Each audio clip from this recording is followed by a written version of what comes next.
Hey.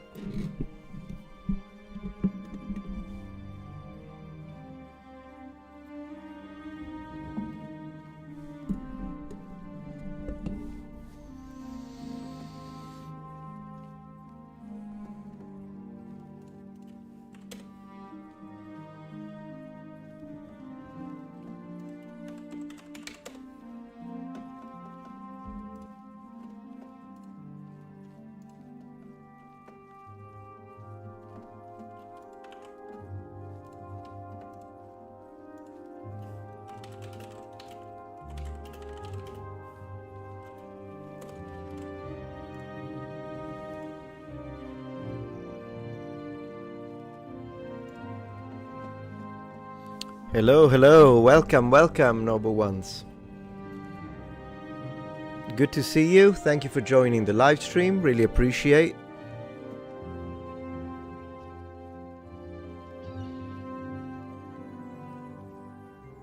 You didn't know I streamed. I streamed every day. I stream Monday to Friday. Fridays are on YouTube, while Monday to and every other platform, while Monday to Thursday I stream on Twitch. And by the way, talking about Twitch, thank you so much to Hotline for subscribing at tier 1. So we're starting strong. Starting strong. Alright, let me show that very quickly. Let's prepare the stuff. So we're gonna have the logo. The YouTube members, we're gonna show that too, like we always do. That's the Twitch subs. So once again, massive thank you to the Hotline for subscribing and pushing the subscribers to, I believe, 104 or 5, we'll see. Probably 105, it still hasn't updated, it takes a few seconds. Good evening everyone. So let's do the same for the channel members.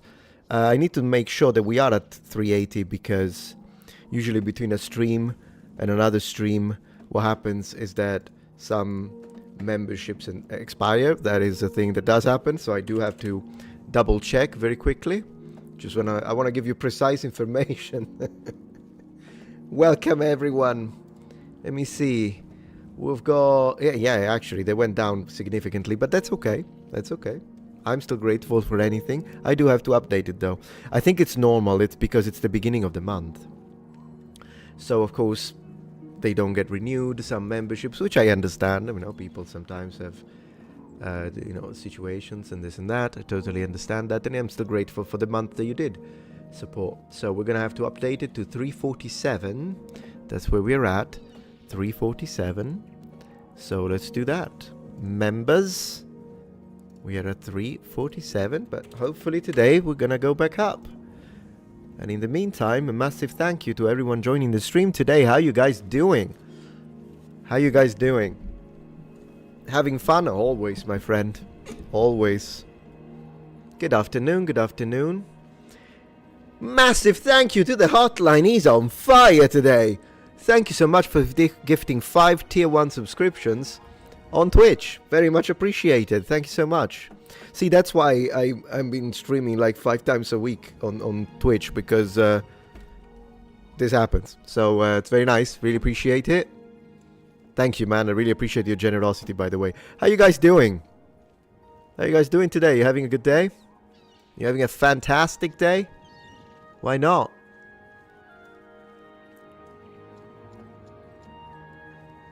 Let me see. So I'm gonna make sure that we've got all chats. Yes, we do. Hey, Dalton27, thank you for joining the stream. Very much appreciated.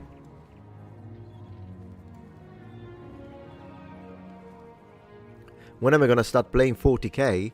Like, if you mean tabletop, I'm working on an army or two. But takes time, I guess, because I don't like fielding armies that are not fully painted. So there's that. I've always been like that, even with fantasy, and we'll have to see. Thank you for asking, user CS. Yeah, doing well, doing well. Doing well. Today we've got a lot of things to check out.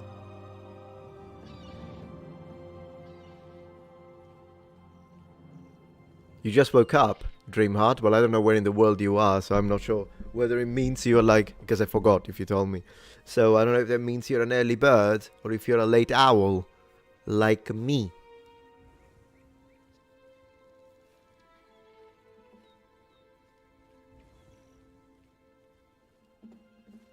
Let's see how we're doing here.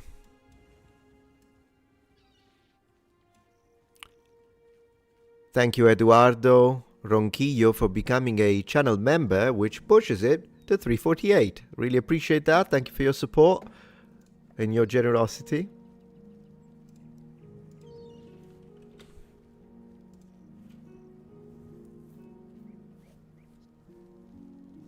I haven't got a clue what that is, public library, and I don't know what that is. Doing very well, Hollywood. Thank you. Hollywood Saint. Hollywood Saint. So let's have a look at chat. I'm gonna give, before we jump into today's topics, I'm gonna give it maybe 10 minutes so that people, 10 minutes just you, me and you hang out a little bit before we jump into starting to talk. And just letting people arrive. I'm late, of course. I'm monstrously late, but what did you expect? I'm Southern Italian. Give me a break.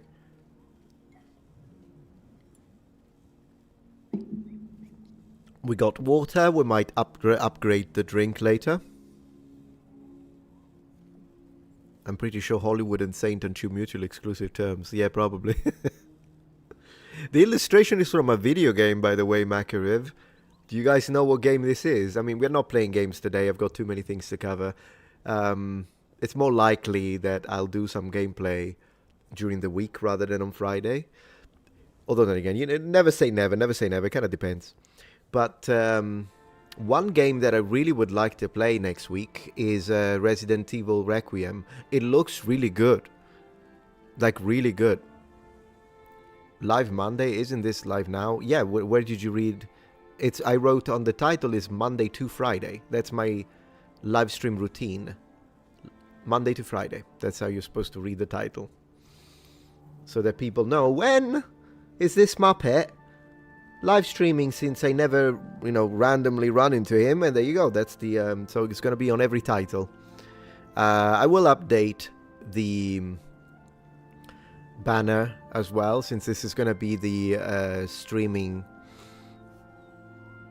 schedule for the foreseeable future, plus some extra streams here and there as well, because I do want to see if I can make partner on Twitch. I'm an affiliate already, but I want to see if I can make partner, and I think a good way to do that would be at one point, maybe like on a Wednesday, like kind of on a random day, I suppose, but we should begin an early live stream on YouTube, and then we transition onto Twitch, stopping the YouTube live stream, and continue on Twitch for those things that I can't do on YouTube anyways. For instance, on YouTube I can't react to Joe Rogan. It gets blocked immediately. But on Twitch I can, or like if I wanted to react to CNN, it's gonna get blocked on YouTube, but on Twitch I can. And so I think that would be a good way, because then the people that are watching the stream on YouTube, you guys, if you're like, oh no, I'm enjoying the stream, I'm interested in what he's gonna cover, then you would come to Twitch. And that would probably give me the only one last thing that I'm missing when it comes to making partner, because I got everything but the 72 viewer average. And until you get that, you can't make partner. So I was thinking that that could be a good way to do it. Probably. I know I've used the word Muppet so much, it's insane. Imagine, you know, there are those programs, those websites where you can put my channel or any channel, then you write a word and it gives you every video where that word appears, and that's a good way to see, like, if someone has talked about a specific topic but they have too many videos, like in my case I have over 1,000. Plenty of people use these kind of pages. So imagine if you write Muppet, it's gonna be impossible. It's gonna be impossible to deal with. Very funny. Do you ever tire of dealing with morons all the time? Your patience is bewildering to me. You know what? I do. I absolutely do get tired. And in fact, I think there are other creators who are more patient than me. Because I've seen people deal with stuff that if it were me, I would have immediately be like, nope, no, done. No, I'm not going to do that. Absolutely not. But there are people that are even more patient than me. One of which is Warren Smith, by the way. The kind of stuff that this guy put up with. And I'm like, how did you even calm? Like a monk in morphine calm. Because if it was me, I would already call the guy a clown. Like, not Warren Smith, his opponent, right? Because I would have been like, you're a clown. You're just a clown. That's what I would have done. Instead, he was like, no, but if we look at it from this neurotypical perspective of the, like, he was keeping it very professional, very. I'm like, man, that's some serious skill right there. That's some serious skill. I wonder if he has some secret.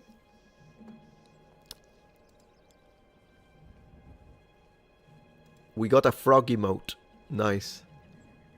Sounds like a solid plan. Yeah, I think that would work. I really do. And I think we can make it happen in like a couple of times. We do it a couple of times and I think we hit partner. To be honest. That's what I think. Thank you for the watch streak last Europa's Kiss. I appreciate you being consistent. Always coming for the streams. That's really nice. Thank you for the super chats, guys. Really appreciate your support. So thank you for the $5 chat, Wayne. And then Makarev, thank you for the support. Hello, Metatron. Happy Friday. Same to you. Finally, someone who capitalizes the first letter in days of the week in English. It's a lost, rare skill these days. I sent you info regarding the Zelda illustration with link on the church via Discord. Check your message later if you're curious. Take care. I will. Thank you. Appreciate that. Right now, I actually closed my Discord because I'm multi-streaming, so I kind of close every other app just in case. Also because I tend to open a lot of tabs. I have a good computer. It's a powerful machine. It's a gaming computer, but sometimes you never know. You can have the beefiest computer ever, but if the connection has a little bit of... Well, then again, we upgraded recently to fiber optics, so should be able to handle it, no problem.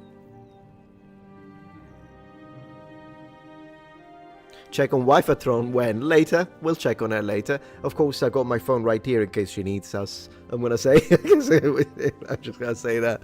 If she needs us. We can... because like the other day when she wasn't feeling very well, you were like, oh, I hope she's doing well, to pray for her. So, yeah. Appreciate that very much.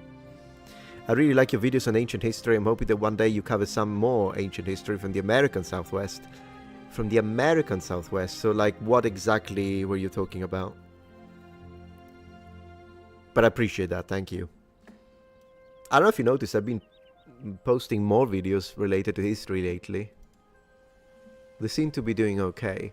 So maybe the algorithm is starting to cure itself, maybe not. I'm still keeping an eye on it. And if you know, I'm sure you noticed that, I've been posting once a day. But, so this first week, let's say the February wasn't great. When it comes, it wasn't awful, but it wasn't great in terms of views and numbers. So this month I'm doing a test, and we're trying the first 2 weeks posting every day. If the numbers don't go up, I'm going to resume posting twice a day. So from the 16th probably of March, keep an eye, because it's possible that I'll start posting twice a day again, which would mean one video at midday and one video at like 6 to give it space. But if the videos with daily upload instead recover, and we get... Right now they are going back up, so if that continues and that's sufficient, then I would rather do that, because believe it or not, some people are like, man, posting a video a day must be a lot of work. Now it feels like a holiday, because I used to do twice a day. So there is that. But if I gotta, a man's gotta do what a man's gotta do. If that's what I need to do with the algorithm, that's what I need to do.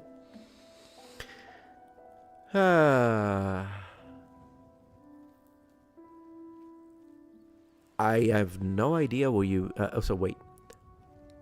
Public Library was saying, Metatron, you never answered who and what earlier. Toking means smoking and vaping weed, by the way, or doing one or the other, by the way. I have no idea what you're talking about, Public. Like, no idea. Plus, I don't know anything about weed, to be honest. Or vaping. I haven't got a clue. So I'm not sure what you want me to answer, to be honest. Is the music too loud? I appreciate that, Hollywood Saint 57. What happened to your friends you used to do Roman reenactment with? I don't think they're doing anything anymore. Because in Sicily you don't really have much of a Roman reenacting scene. In fact, well, there is a little bit of reenactment, but it's not exactly where I'm at.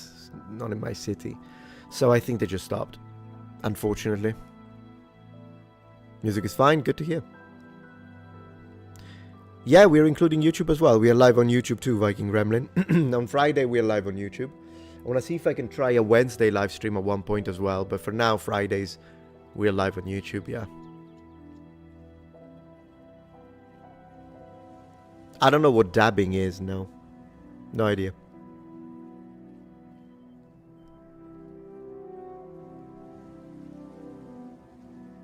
Like even this public library, I'm not trying to be mean, but you say, or I am talking, spelt with an O, by smoking this reefer. I don't understand your English. Like I'm not trying to single you out or be annoying. I'm just saying I haven't got a clue what you're talking about. Like, I'm sorry. Now you can do Civil War reenactment. Yeah, that would be fun. Well, I mean, in America, you have a lot of options. In the United States, you have a lot of options if you're okay traveling or flying, I suppose. But there is a lot of options when it comes to reenactment. Although then again, you know what I was about to say. Now that we're waiting for our son, we're gonna get busy with that. Probably lose some sleep.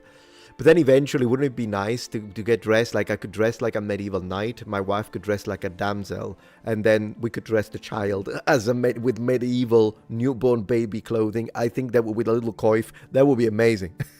I think that would be great. That's what I think.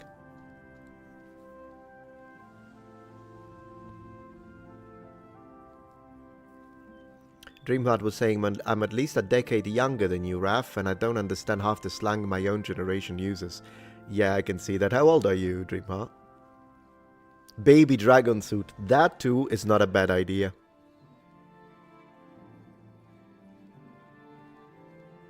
You're 31. Yeah, you're more than a decade younger than me. You're correct.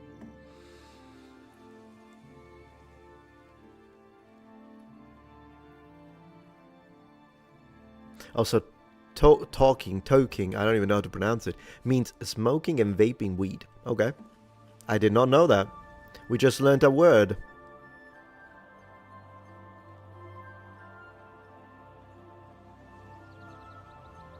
To toke means to smoke weed. Am I pronouncing it right? Is it toke? Or is it, yeah, I imagine, because talk doesn't sound right. It's probably toke.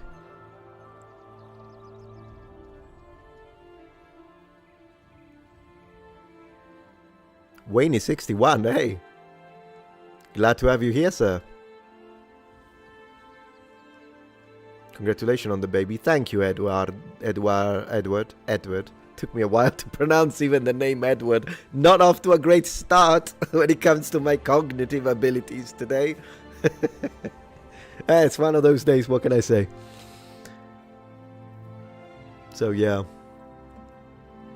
What is your opinion on Iran? Well, I'm very happy that that monster of a leader is off the chart and burning in hell right now. I'm gonna tell you that much. But I don't like the idea that we are getting involved into a war. I mean, so it's kind of I kind of have mixed feelings, if you will, because I don't like war. I hope it doesn't become a full-on dragged war. I think it gets done quickly, basically. But that guy was a monster, so that is a net positive for the history of mankind, however you want to slice it. And I am very happy for the Iranian people, particularly women. And to be fair, I really don't understand.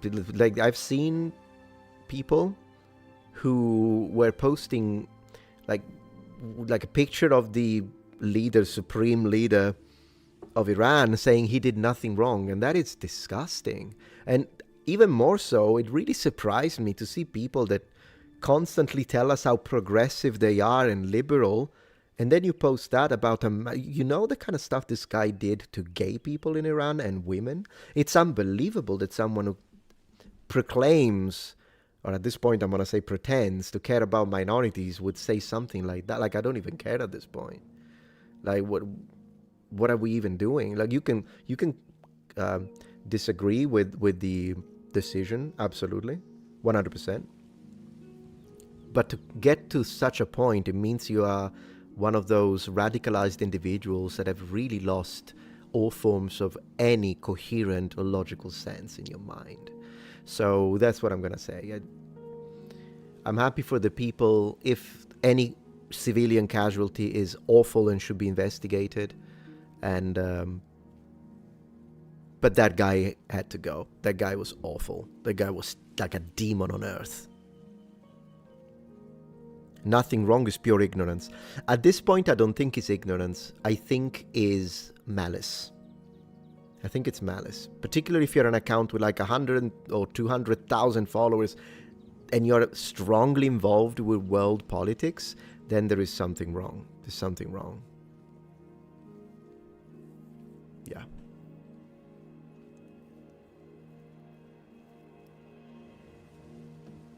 People are still teaching me how to pronounce it. It's funny. You feel like a baby at 25? I mean, I'm not going to say baby, but I do remember. So what was I doing when I was 25? I think I was still a university student. Was I? Yeah, because I started a little late. My university, which took 4 years. I started it a bit late. And what was I going to say? So 25, I think I was still studying, getting close to get the degree, I suppose. So yeah, I was a student.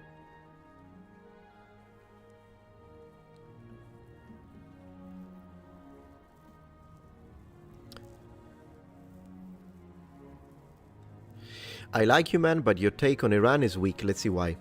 Persian Shias are the majority in the country and they are supportive of the Islamic Republic.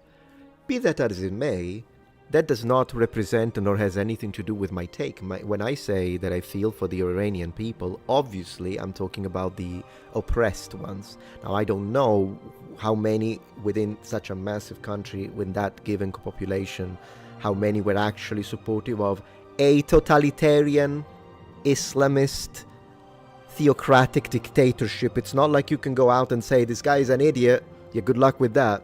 So it's not, I don't think it's easy to really, yeah, of course, if there are people that were in bed with that kind of monstrosity, then yeah, those are awful people. But I think your take is weak if you think that, I mean, they tried to react. Over 30,000 people have been taken out because of the protests. Those people were courageous. They were brave. I'm with them. And also, I'm with every single person who is innocent. And if you tell me that there isn't a single innocent Iranian, you have been brainwashed. There are always innocents in any country, always. And so I think it's the moral thing to do, particularly when you are not. If I haven't spent time, like a lot of time, into reviewing the geopolitical situation there, rather than trying to speak about something I don't know much about, I would rather say something that I know for a fact is morally correct, and that is support the innocents. Support the people that are trying to get out of that situation and they've been oppressed in a way that it's monstrous, absolutely monstrous. And then be happy for the death of a monster like that guy. And that's it. I don't think you need to be versed in anything to say the bare minimum when it comes to any war. Do you think regime change is possible? Yeah. Considering the fact they already got him out, I would say yes. Now, how they're going to do it, I don't know. Is that good? Because they still have a massive army for what I could see. Don't quote me on it. I did do a very brief look into it. And it seems like Iran does have a massive army. Not as much as the US, of course. No one does. But they do have a big army. So without boots on the ground, I don't know if it's doable, to be honest. Or maybe it is. I'm not a tactician. I'm not a general. I don't know what kind of... I have an idea on what assets the US has. But... I don't know anything about Israel, to be honest. I don't look into it. But when it comes to American assets, we have a lot of assets, but we also have assets that we don't know about as the public. Like, if that's a given. So maybe they have some assets that they can use that we don't know about that could speed or facilitate the regime change. Who knows? I think you're right, Bushido Ninja. Yeah, I agree with you.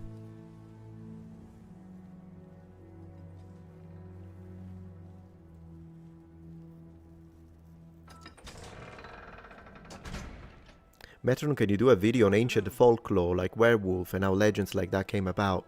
I used to do that kind of videos, those kind of videos. I'm saying like 7 years ago. We're talking really the beginning of the channel almost. Maybe a couple of years into the channel.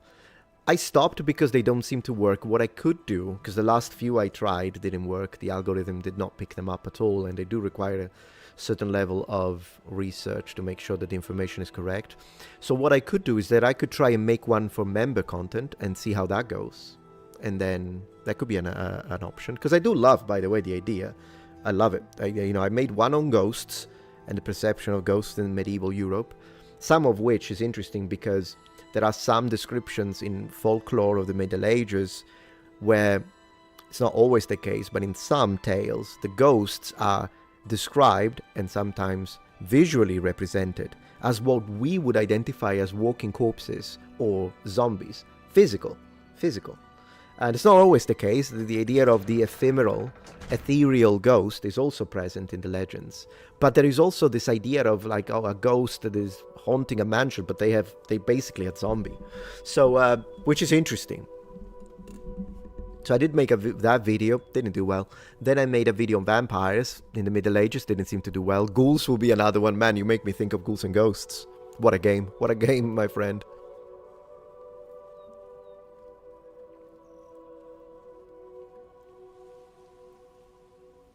Majority of Iran isn't Muslim. A lot are turning Christian now, which I think is a great thing.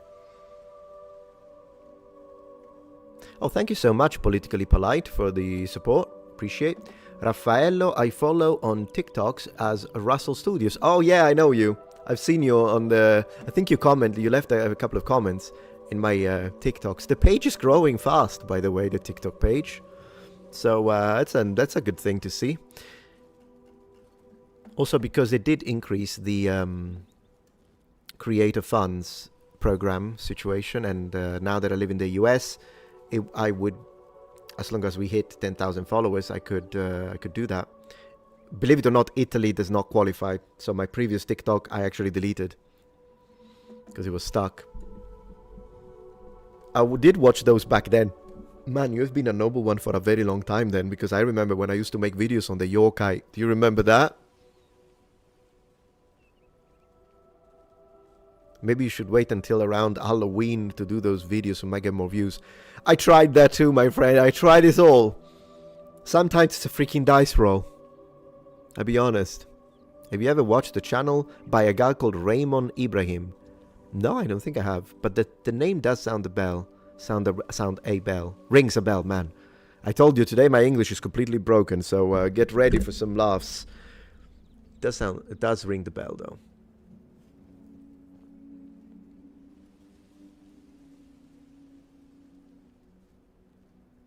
You love that guy? That's good to know.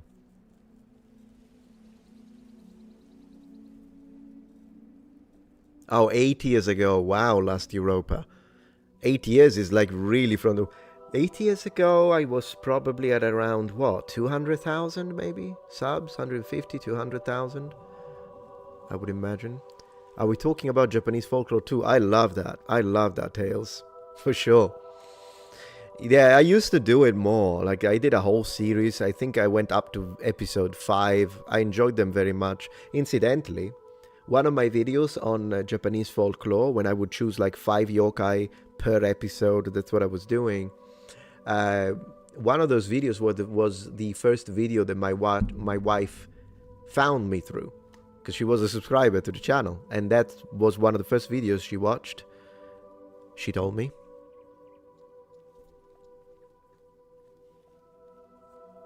Have you ever opinated? Is that a word? I know what you mean. On the Erika Kirk Candace situation. I know that Candace Owens has a lot of fans, and people said that I am unfair because, I mean, I think she's out of her mind. But if you're a fan of Candace Owens, I'm not attacking her. I'm just stating an opinion on that argument. I don't know anything. I don't know enough about her, but one thing I noticed is that I think I liked her more before. Not that I was ever an avid watcher, because I'm not, believe it or not. Usually, if I have some time, what I'll do is that I'll watch one video about politics, and then the rest of the night I just watch stuff that is completely unrelated. I noticed that it's better for my mental health. I'm sure you can relate. So when it comes to Candace Owens, years ago is one thing. occasionally would pop up. I'll watch a short, I'll watch a little bit of a video, and I'll be like, yeah, sure. I mean, she's making sense. But then recently, some of the stuff, like I noticed she pulled the race card against someone who was, I think they were like, they were making fun of her mispronouncing words, which I get it. It's mean, it's unrelated. You don't really necessarily need to do that. Like, someone can mispronounce a word, but the point might still be valid. So I get it. She was annoyed by it. But you don't use the race card. Like, and if you're a conservative content creator, then even more so, I'm expecting you not to use the race card. So that kind of put me off. The whole, I think I personally have no reason to believe that Erika Kirk did anything nefarious when it comes to her husband. I do not believe, her late husband, I do not believe she did anything to make that happen. I don't believe that. Of course, if it does turn out to be the truth, then she's a terrible human being. But I need solid evidence before I attack a widow who's already going through probably one of the hardest things a human being would ever have to endure, save burying your own children. That would be the worst thing a human being would ever have to deal with in this life. But I think having your spouse being assassinated is the second worst thing. So the way she chooses to grieve is not for me to judge, because I didn't go through that. So if she, and I feel like people are being unfair. People are like, oh, look at her, she's smiling, it means she never really cared. But then if she cries, oh, look at her, she's being performative, she's trying to get the clicks. So it seems like no matter what she does, people are always gonna think that her way to process what happened is unacceptable. And this is not even reaching the heights or insanity with the likes of Kyle, whatever the heck his name is, that clown. So no, I don't think there is enough. I don't have that access to that sort of information, so I'll just assume that she's a widow, given she is rich, clearly. But then again, so what? And that's just so I don't really have an opinion about it, because I don't see a way for me to know. Thank you, Inkpanification. I'm Metatron. Have you seen any films from Hong Kong? Oh, yes. Hong Kong is a great film industry, especially if you like kung fu or action flicks. Absolutely. I mean, back in the day, 100%. Back in the day, I would say so, yes. I wonder how they pronounce Hong Kong in Cantonese, because the only way I know how to pronounce it is in Mandarin. But in Mandarin, it sounds nothing like it. You pronounce it Xianggang. Xianggang. That's how you pronounce it in Mandarin. The characters are the same. It still means the port of perfumes. That's the meaning of, I think it's of Hong Kong. I think it's in reference to the trading that would occur in the harbors and ports. But the transliteration, the name we use in English, clearly is connected to the Cantonese pronunciation. But I've heard it twice, but I'm not trained, so I have no idea. I wouldn't be able to replicate it.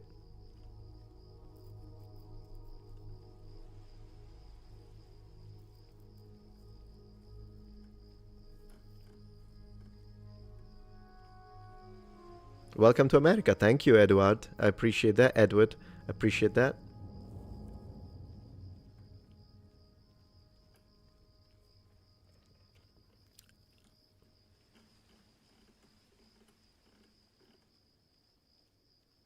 My cousin lived in Hong Kong when it was still a colony. Oh, that's crazy. So he was there, I imagine, obviously before 1996.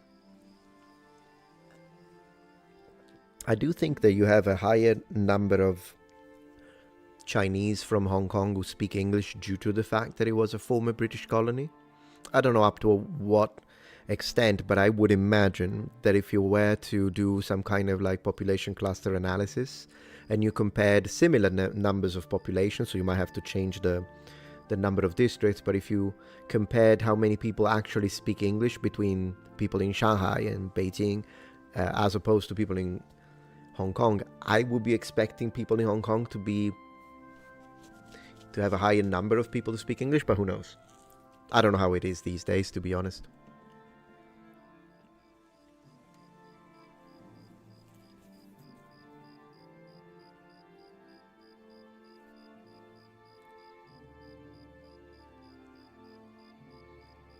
Macau, I don't know. I have no idea. Macau, I don't know. I can tell you a few of the big cities in China, the meaning of the characters, and Japan, but Macau, I have no idea. Never looked into it.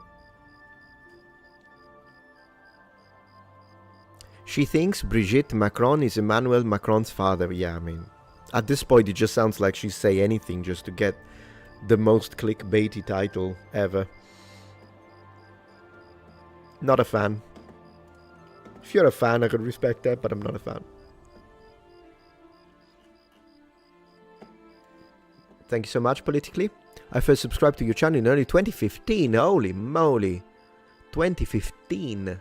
2015. When did I even start? I think I started in 2013. Probably. But then again, I was like posting occasionally. It wasn't even a... I believe I actually started posting consistently in 2014. The first year, I almost didn't do anything. So I shouldn't even count it, really.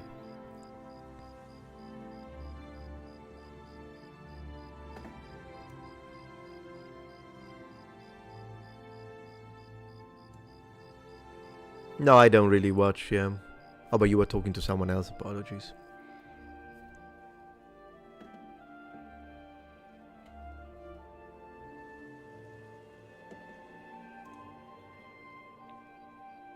Gotta be careful when I click. Let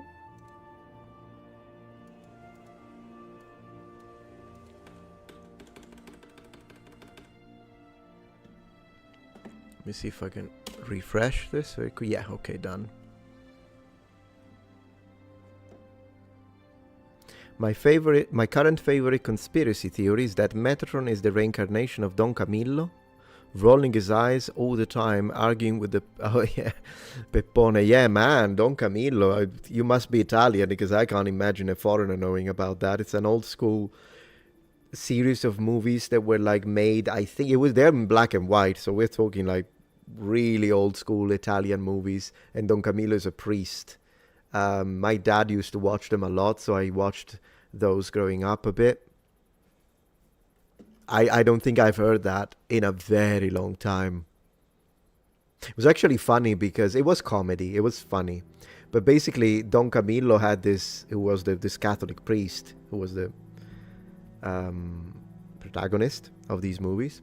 And then his opponent was Peppone, who was a communist. Italian communist. So, like, because in Italy, at least at that time, right now, probably not, but at that time, all the way up to the 70s and maybe the very early 80s, there was this party in Italy, left-wing party, far left, called Rifondazione Comunista, so communist refounding or refoundation. And it was actually communist. I don't think they operate anymore. I wouldn't know, though. They competed, but was still fair. Oh yeah, it was as I say, it was fun. It was a fun little, funny type of comedy, and yeah, it was interesting. Plus, I mean, at the time, like if you're looking at the 50s, the 60s, the 70s, the Catholic Church was very much opposing communism, like openly. It was the time also when Catholics, like the Pope, would literally tell Italians, vote for this party. Like, they would do it. And usually, I don't think they do that much anymore. I mean, the current Pope is involved in politics, but it's in a different way. It's less direct. Back in the day, it was very direct, even all the way up to when I was young. And I remember that the party that the Catholic Church used to sponsor was the Democrazia Cristiana, so Christian Democracy Party, which was a centrist party. They have been in power a few times because Italy did have multiple, like usually smaller parties would coalition, but at the end of the day you could vote for 3 different options rather than 2, like bipartisan system of the US. Green, basically, it's a wasted vote here. But in Italy, wasn't. In Italy, you have had the right wing in power, the left in power, with all of their coalitions. Usually, for the right wing to be in power, they would have to ally both center right and far right, and then would be the same for the left, like the PD or the Partito Democratico, which was the like center left party, would ally with Communist Refoundation to unite the votes. But the center did get empowered too, multiple times. I'm not sure how it is now, though, to be honest. Thank you, Trexas, this, for subscribing with Prime. I really appreciate your support on Twitch. Thank you very much. We're going to hit 106. We're going to hit 107. It's looking good. It's looking good.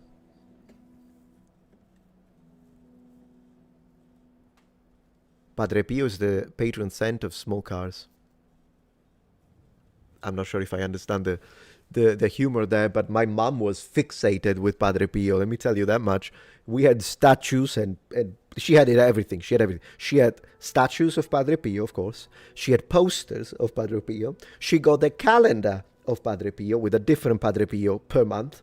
She had the candles of Padre Pio, meaning it's a candle because Catholics freaking love their candles. Let me tell you that much. Red candles, put them everywhere, turn it on.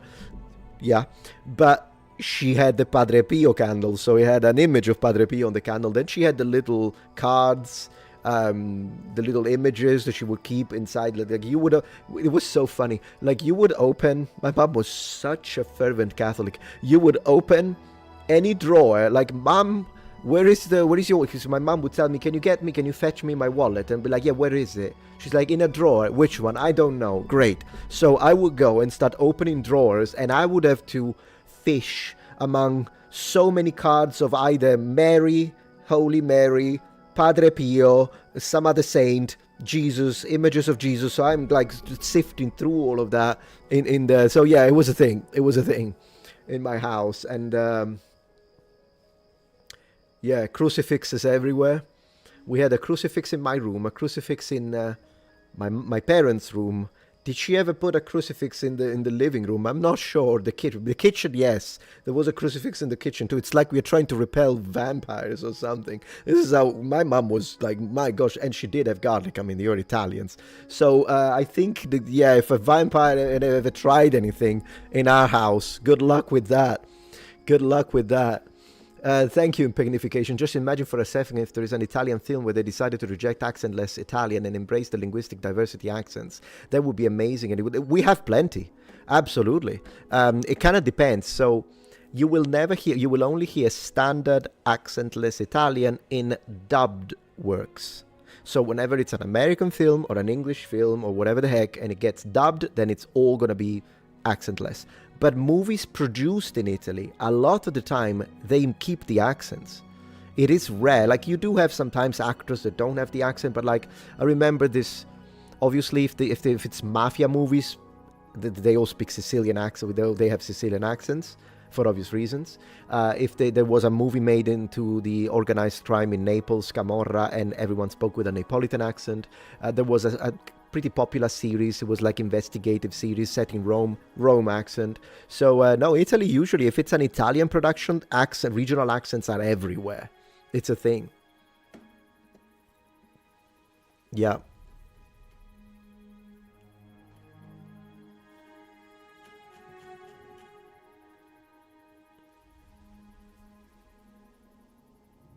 That's a fine approach, Cold Jungle Media. You were saying I'm a devout follower of Christ, but I don't have any crucifixes in my house.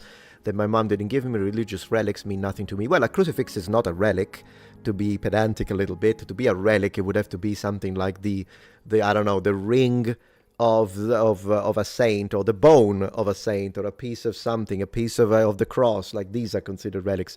A crucifix is a symbol, but I have no problems. If you want it, if you don't want it, it's your own personal. I don't think there is a right or wrong way to. If you want to have a symbol to remind you of Christ, then it's good.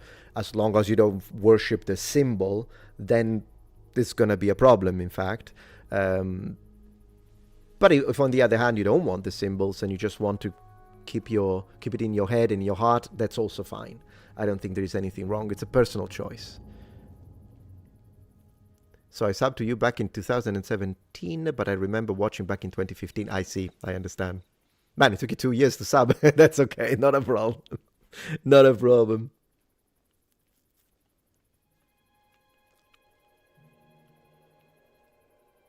Edward says, a lot of Padre Pio statues and icons at Our Lady of the Rosary Church in Little Italy in San Diego. Well, you know, whenever we go, as I often say during my streams, whenever my wife and I go to New York for whatever reason, we always go to Little Italy, and it does really feel like a piece of Italy that has been placed in there, and it's kind of fun. And yeah.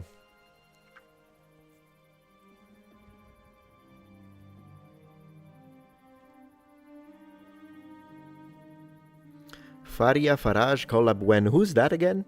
It's another one of those names that rings the bell because you guys mentioned him slash her, but I don't remember who that is.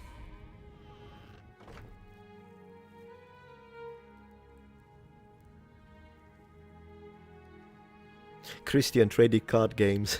Yeah, I mean, sure. I mean, my mum would have, but yeah, 100%.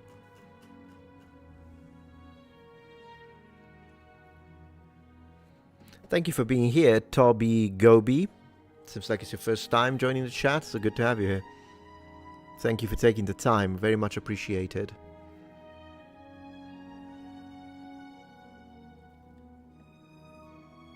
I'm gonna be the father of Mega Man. I see.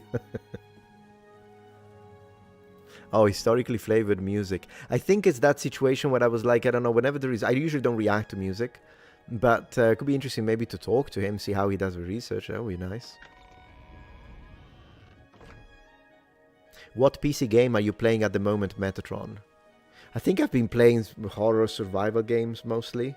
I'm mostly playing Sega Genesis whenever I have the time. We've been playing Road Rash, Super Monaco GP, Dungeons and Dragons, Warriors of the Eternal Sun, a little retro gaming. But I do want to download, and possibly next week, I would like to play the new Resident Evil Requiem because it looks really good. What do you guys think? It looks really good. So I think next week we're gonna do that. On Twitch we're gonna play it. Carmelito asks me in Italian, "Ti hanno dato la placca d'oro?" Which means did they give you the gold play button? Yeah, that's it. It's the one over there. It's just that the purple light right now is kind of on it, so you can't really see the color, but it's that one. That's the gold play button, yeah. So at the moment I have 2 silver and 1 gold because the second channel also hit, surpassed 100,000. So they sent me a silver play button for that. You're playing the Resident Evil. Looks really good. It looks really good. Like, the graphics are outstanding, but it's not all about that. I love the idea of the 2 different gameplay modes, whether you play as Grace or whether you play as Leon. I like that one is in first person and one is in third person. I thought that was a good touch, and but it looks really good. Like, I'm thinking this could be one of the best Resident Evil, and I don't say that lightly, because I did not like 5. I liked Resident Evil 1, 2, 3, and 4. 2 being my favorite of the 4. And the Resident Evil 2 remake was phenomenal, like fantastic. But 5, I was like, nah. 6, didn't even try it. 7 was okay. 7 is when it started to get back to the kind of game that I like. Village looked good, but I got bored after 5 or 6 hours of gameplay. So I'm still waiting, and I don't think I played 8. But this one... Is 8 a thing, or did I just make that one up? I don't know. But this one looks like this is going to be like, maybe it's going to be better than 2. Maybe this is going to be the best Resident Evil ever. That's what it looks to me. 8 is Village. Okay, then I got confused. Yeah, Village, I put a few hours, but it... I don't know. I think I like Resident Evil when it happens more inside rather than outside. Whatever, but this one looks really good to me, and I like the characters, and I'm so happy it doesn't seem to have any politics. Oh, I'm so happy, because I was waiting for the message, but maybe maybe Capcom learned a thing or two, because I didn't see anything political or like out of place. It seems to be like a well-written story where the characters are chosen for normal reasons, not for strange stuff, so I didn't see anything.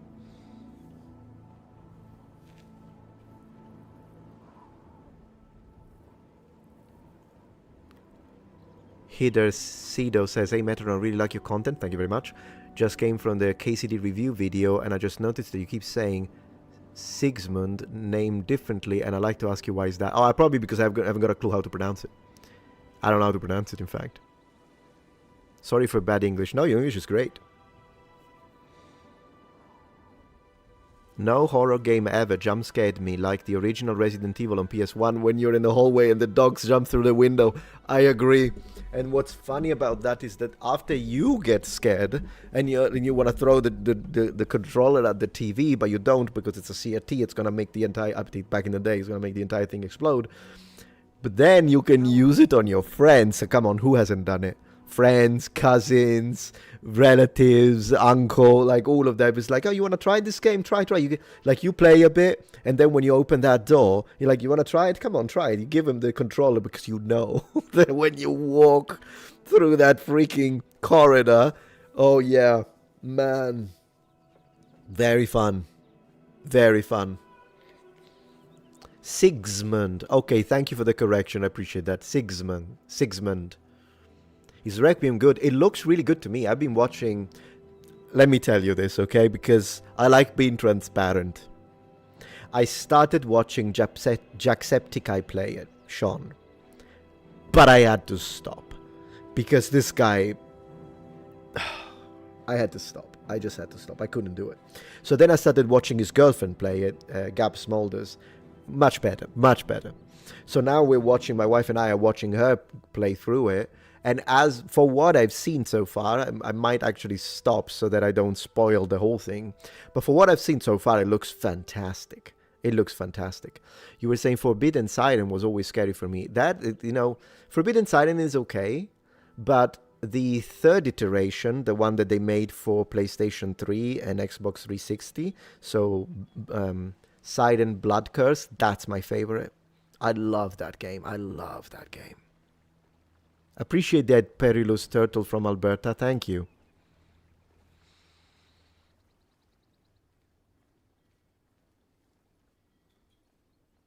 Oh, Joe Rogan uses that word? Cool. According to Gemini, well, we'll have to see if Gemini is right. Gemini AI, but...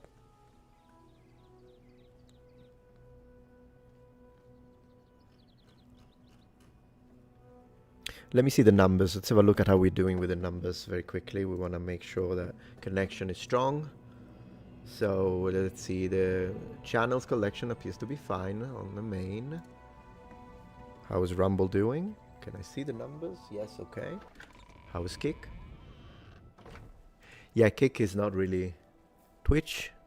Twitch is fine, yeah. Okay, normal, except for Kick. Kick is a little... Well, I don't really mention it, so I should probably start mentioning it if I really wanted to. If I really wanted to grow, I suppose.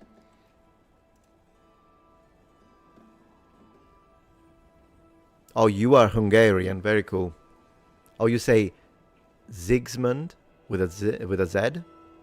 You remember Alien Trilogy? Alien Trilogy, the PlayStation 1 game? Yeah, I played it recently, believe it or not. Hello, sir. First time I caught you live. It's 12:11 here, and your streams are usually not within my ability to attend. Is all well with everyone? Yep, everything is fine here at least, and thank you. Good to have you here. Thank you for joining the stream. Very much appreciated.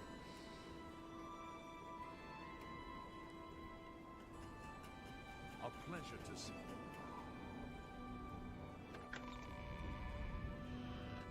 May I help you?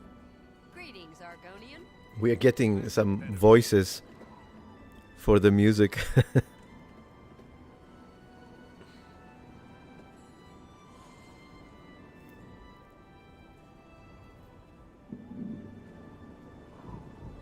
Someone just subscribed on X. Very nice. Subscribed. Oh, that's very nice. I think I did mention the live stream on X. Yes, I did, yeah. So let me have a look in the meantime at the topics for today.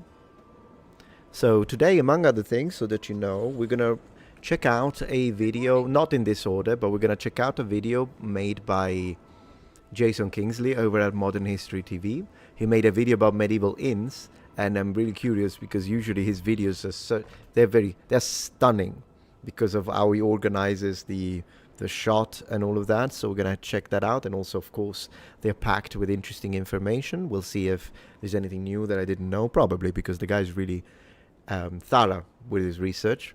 Then I wanted to have a look at it. I found this channel because you know how we used to react to Oversimplified, but unfortunately they don't really post, so I kind of ran out of things to react to. So I found another channel that is not as big or as successful as oversimplified, but they are very successful nonetheless. Like, it's still much more successful than me. And I noticed that they post more often, and they have plenty of videos that appear to be historical. So we are gonna review one of their videos today and see if it's fun. I noticed that History Hit has a video that I haven't checked out. It's from a little while ago, but it's about the Picts. And so the populations of Scotland, both sort of from the, I would say, Iron Age all the way up into classical antiquity. So that could be interesting to see what they have to say about that.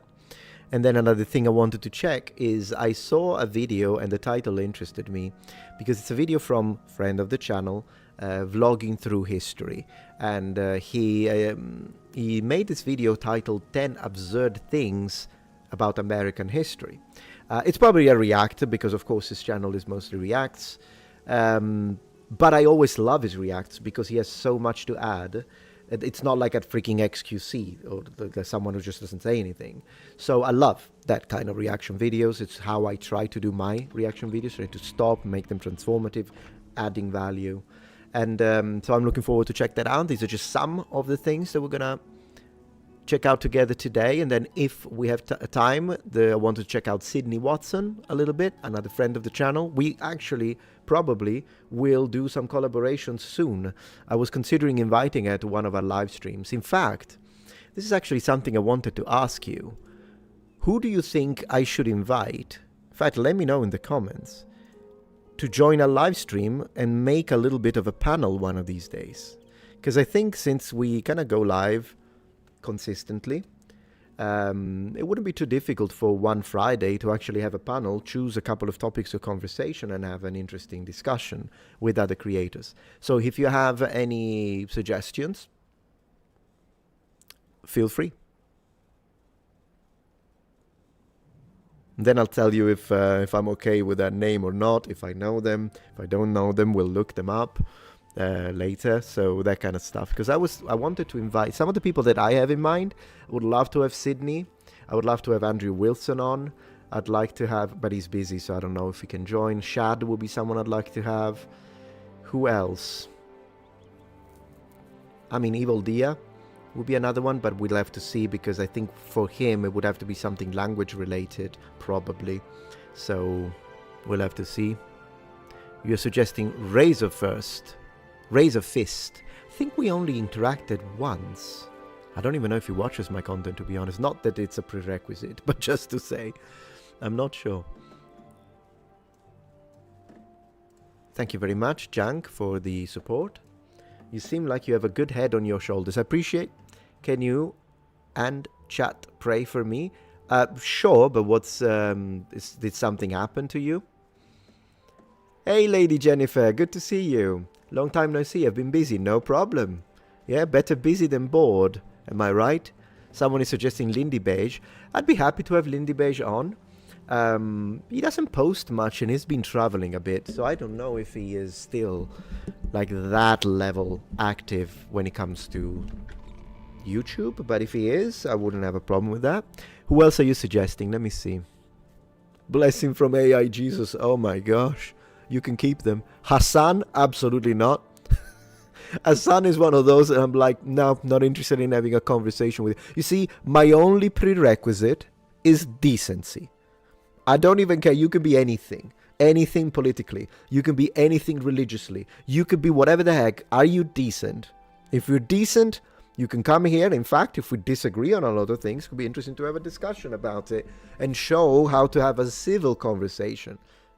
But if the line of decency is crossed on the other side, like if it's not reached, I'm not interested in a conversation with people like that. So no Hassan, sorry. Who else? Jackson Crawford. I would love to have Professor Crawford, Dr. Crawford on the channel. For those who don't know, he's a phenomenal expert and professor of Old Norse. Makes incredible videos, so that would be nice. Absolutely. We actually spoke once on an email or twice, because I actually told him that I was interested in making, I think it's when I made a video on Berserkers, and I wanted to make sure that I wasn't mispronouncing things or mistranslating things. So I actually asked him a few questions, and he was very polite. He gave me the answers, and then he said, if you ever need any questions, feel free to send me an email. So he was very reasonable, very polite. So that could be cool. And who else? Nick Freitas. Who is Nick Freitas? I'm not sure. I think Skallagrim expressed interest in a collaboration once.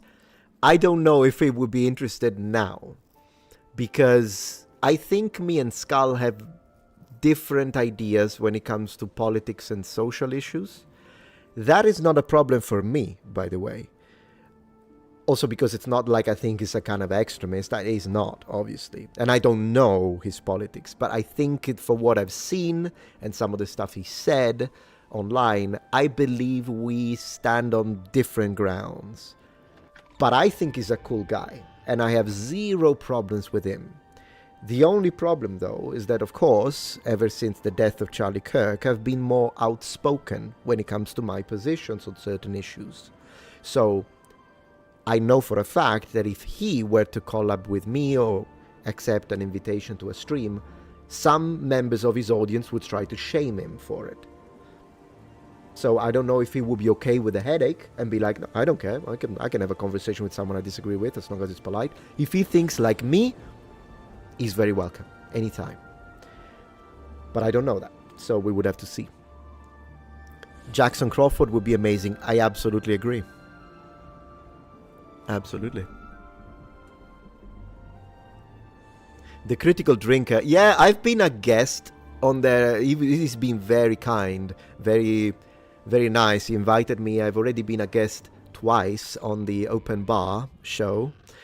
It would be nice, of course, to have him here one day, maybe. That's a very good idea. I freaking love his accent. In general, his voice is not even just an accent thing. It's just he has a very peculiar, in a good sense, voice. How about Irvin Finkel, wizard cosplayer? Yes, but I think we would have to talk about ancient civilizations. Because if we talk about religion, we are gonna clash, and I like the guy so much that I would feel bad trying to debate him to show the obvious wrong positions that he has. Wrong. I'm not even saying maybe he has a point. No, he has no point. When it comes to religion, this guy hasn't got a clue what he's talking about. But it's the only thing. The only thing. Because everything else, I freaking love the guy. He's fun. He looks cool. I love the way he talks. I like his body language, the way he's very passionate about things. I could listen to Professor Irvin Finkel for hours. It's just that when he addressed the concept of monotheistic religions versus polytheistic religion systems, I'm saying, really, I was like this. I can't believe he actually just said that. Really bad. From any point of view, not just because, it's because you're a Christian, so you're getting offended. No, it's because some of the stuff he said is objectively false, even for the most atheist person on this planet. Not even just atheists, even for militant atheists. Even for the most anti-Christian person on this planet, they would have to agree, yeah, but that's nonsense.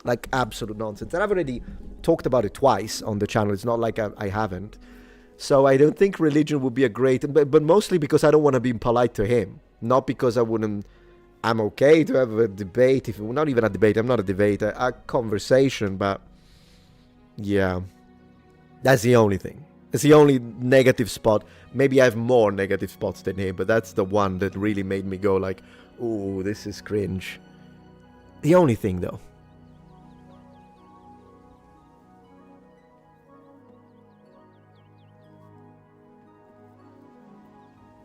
You could also invite Matt Easton to talk about the biggest contradiction in his routine, no Hempwick, despite his complaints about... I haven't got a clue what you're talking about publicly. I mean, I'm sure he talked about this, but I don't know what that is. Also with Matt, it's a similar situation. Would he be okay to come to join a stream? He would be welcome, of course, but what would his audience say? I don't know. I mean, I do know what they're going to say, but not that we do have some cross-referenced audience, of course, and they wouldn't have a problem. But he also has some really, some people in his audience, I interacted with them. Man. But I'm sure this can be said about every content creator. So really, I don't like using audience as people do to try and shame. I've done it a couple of times, so I'm a little bit of a hypocrite when it comes to this. So I have done it, and people have done it to me. Oh, your audience. But at the end of the day, how do you respond to the audience is really, do you let the mob control you or not? That's the real question. I'm not referring to you as the mob. I'm referring to those elements within creators, audiences that step the boundaries. And like the people that try to control what a creator decides to talk about. And I'm not talking about polite criticism. That's fine. You know, particularly for people who have been watching for years, they'd be like, man, I really liked it more when you talked about Roman armor. That's totally fine. But then there are people who are like, stick to history, bro. That's different. And I'm sure you can see how that's different. Because at that point, I'm like, no, it's my channel. If that's what I'm interested in on that day, besides for someone who posts an average of 30 to 60 times a month, can one video be something you don't like? Like, you know where I'm coming from with this? I think it depends on how things, you can tell, particularly after years, but you can tell when like someone is actually crossing a strange boundary of expectation / control, and or the people who like try to shame Evil Dia, the creator, simply because he did a few collaborations with me, and they went and started to say, if you don't stop, if you ever appear again with that fascist, far-right extremist Metatron, I will not watch you ever again, and I will unsubscribe, and I will... Like, this is ridiculous. Like, these are parasocial, weird... Apart from the fact that it's rude. I mean, even that, but then again, we'll have to see. Lapco Bo from the Lotus Eaters would love to collab with you. You guys would be a joy to listen to. We actually spoke a couple of days ago, and yeah, one of these Fridays. The problem is that he does it on Fridays, and Fridays is when I also... So if we can multi-stream at the same time, so I show it on this channel and he shows it on him, and we multi-stream, we are actually thinking of doing a collaboration. Bo is awesome. Bo. He's really fun. Dr. Sledge from Esoterica would be fascinating. Esoterica? Which channel is Esoterica again?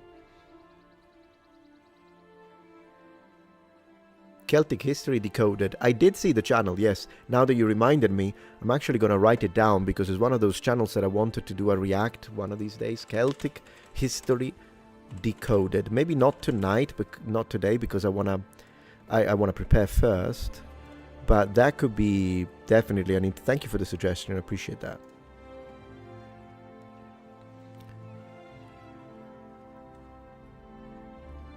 Yeah, I think shaming people is stupid. Also because it doesn't work. I mean, it does work sometimes, unfortunately. There are people that bend the knee. But in general, I think for the majority of us, if you try to shame, I'm like, okay, blocked. Like, it's not like whatever. It's, you know what I mean? Okay, blocked. Yeah. Alex Jones collab LMAO. Oh gosh, everyone seems to know about Alex Jones. I know who he is the bald guy, right? I haven't got a clue about it. I don't know anything. Maybe I live in a bubble. I don't know anything. I know he's controversial, but I haven't got a clue. No idea.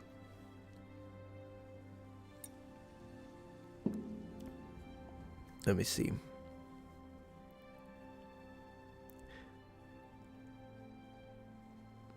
Esoteric is a valuable channel for any alchemist. Alchemist.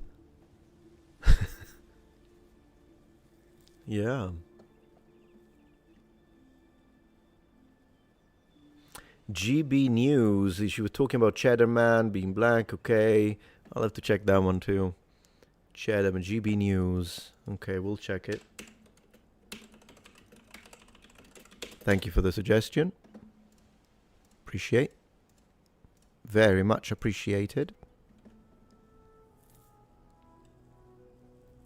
I think you and Simon Roper would have good conversation on language. I know who Simon Roper is. Very good linguistic videos. Man, those must take forever to make. Like when he goes into medieval reconstruction of how medieval English sounded like. Yeah, that's crazy stuff. Very well made, very well researched. Totally.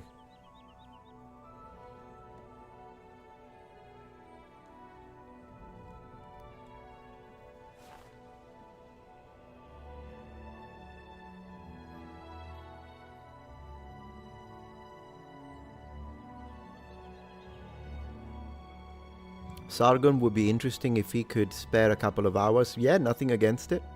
Open to talk to him, absolutely. Thank you, Lapco, for the support. Popped in late, but I made it. Yeah, better late than never. Best wishes from Oklahoma. Do you pronounce the H in Oklahoma? Oklahoma or Oklahoma? Oklahoma. I don't know. How do you find the US weather compared to Italy? I'm in Tornado Alley, and I've seen some monsters come through. Do they get them in Italy? No, Italy doesn't really have that kind of like crazy catastrophic weather conditions and sort of that can lead to disasters. We don't really have that. So yeah, that was the only thing. I mean, the weather over here it's actually not too bad. We do get snow, but it doesn't get as cold as New York, and it does get hot, but I guess maybe not as much as Texas. The only thing is that, yeah, when I do get those alerts and the phone goes goes like this, first time I hadn't got a clue because we don't have that. I think it's a very intelligent system, by the way. And then I look at it, it says weather alert or whatever the heck, and it tells you to seek refuge. When that has happened a few times, we had a few tornadoes. Yeah, it's kind of crazy. I'll be honest with you. So yeah, insane stuff.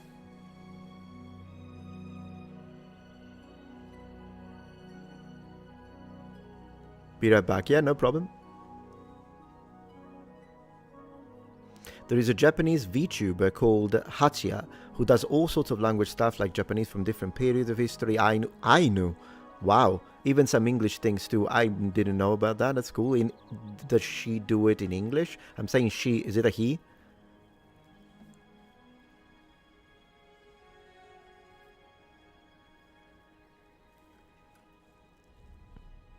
You just reminded me. This is a holdup. Due to the fact that we recently spoke about the situation with the today's video, right? About that Catholic church in Swiss that used the AI Jesus, whatever the heck. And then previously we spoke about the Pope having to address the problem of homilies being written by ChatGPT. I think it will be interesting. There is that. I'd like to invite at one point a Catholic priest, one of those YouTuber Catholic priests. There is one. I'll invite him at one point. I'll tell him, hey, do you want to come on and tell us your opinion on this? On these two? That would be interesting. I know there is one that is quite popular. Can't remember his name, but I'm sure you know who it is. It'd be nice to have that as a guest at one point to talk about this kind of these situations, whatever is happening. This strange merging of faith and AI. I would have never thought that I knew the AI was gonna steal jobs, but goodness gracious. Not even the maker, not even the creator himself.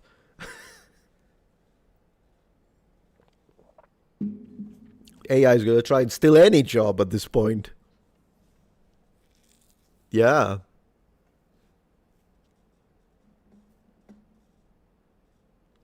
Did you see the Joe Rogan interview recently with Filippo Biondi? Yes, we reacted to about half an hour on my I think 2 streams ago.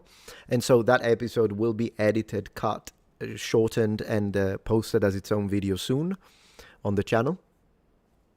God works in mysterious ways. No, my friend, that's the devil. It's either the devil or it's just human nonsense. But that is no God, my friend. I can tell you that much. Absolutely not. Do you own any ancient coins? Actually, no. I own some reproductions, I think. I haven't got a clue where they are now. But I don't own any. I don't even know, is it actually legal to buy them? Because I know there are people that sell them, but is it legal to buy them? I think it depends on where you live.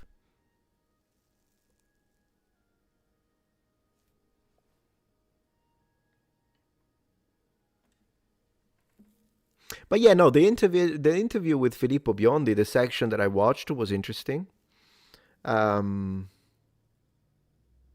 It's just the Joe Rogan episodes are so long that at one point, if I really had to react to an entire episode, I would have to dedicate an entire stream to it.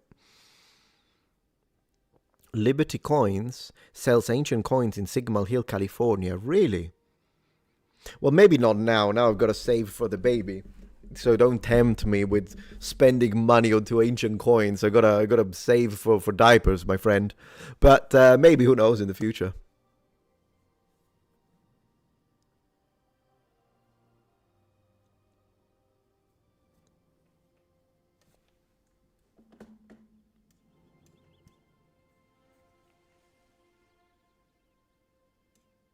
If you go to Jordan, they're selling them on the street for cheap, but are they real? That's the only thing. I mean, on the street, I wouldn't trust it.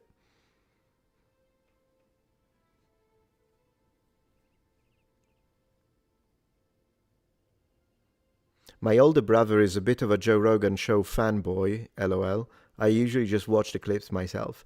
No, I mean, it depends on the guest. I think one of the most intriguing episodes that I've watched was the one about aliens. The one with, what's his name? Can't believe that I forgot the name, but I think you know, the UFO guy, the guy that said that worked in a subsection of Area 51 and said he saw that was really interesting episode. Like, it was I let it play while I was doing other things. That's usually how I watch it. So maybe I'm playing a game, I'm playing Age of Empires, and I have it on the second monitor while I play.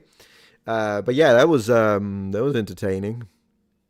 You remember that one, Spark? Yeah, that was entertaining to watch. I'm always fascinated by this kind of stuff.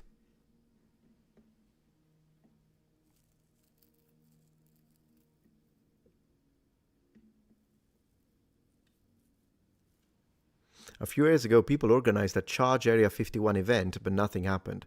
Yeah, I mean, what? Yeah, Bob Lazar, that's the guy. Yeah, what could happen? It's not like yeah, great. People are gonna try and charge it, and then they're gonna be stopped by the authorities.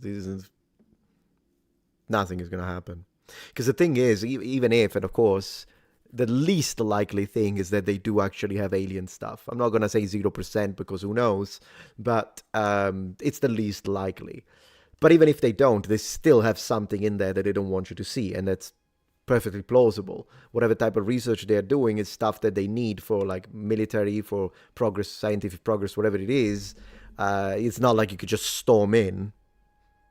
Not gonna happen.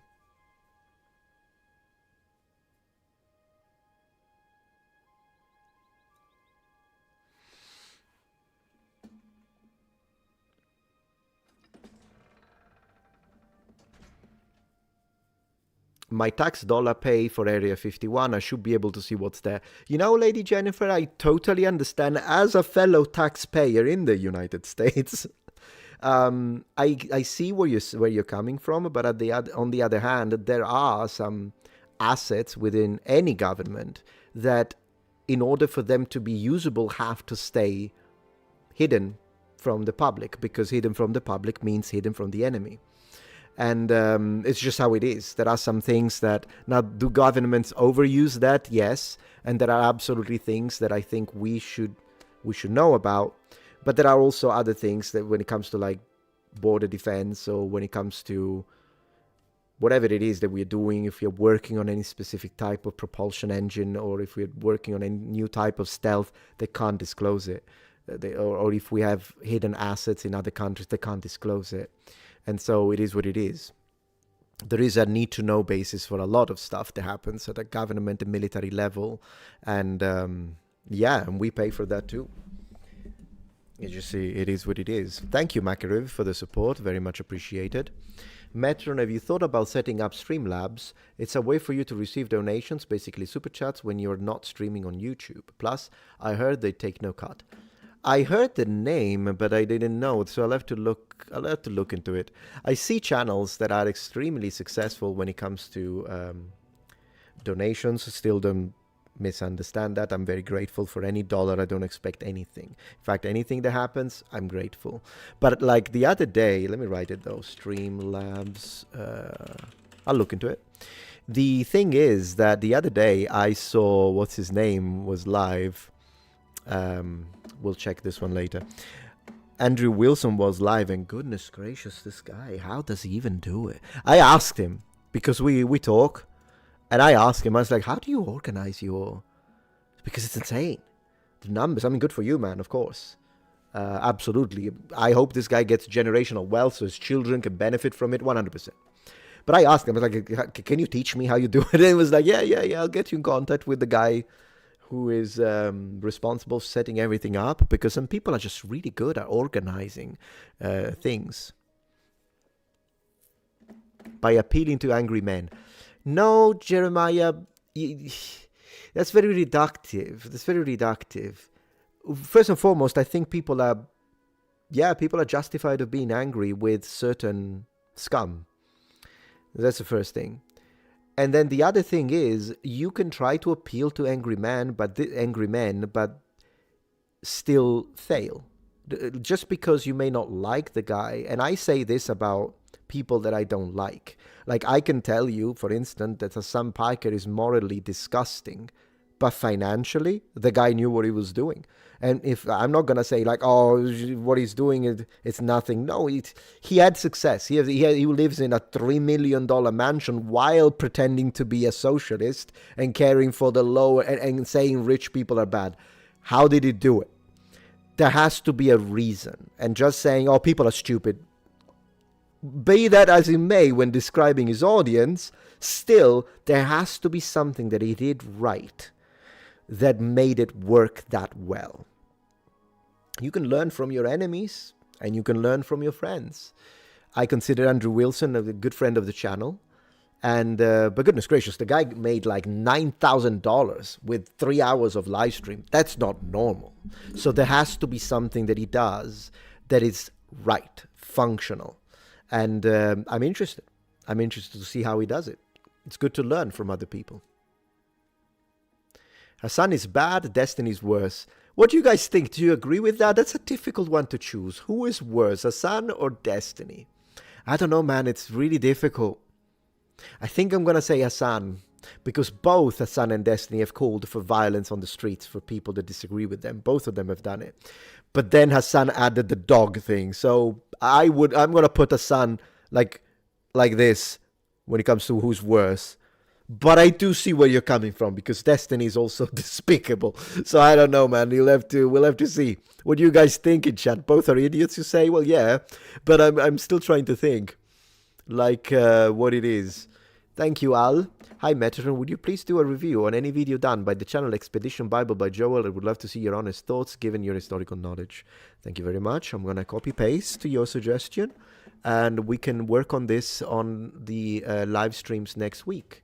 So absolutely come and follow me on Twitch, because as I was saying, I go live every day, Monday to Friday on Twitch. So that reaction probably is going to happen one of these days this week.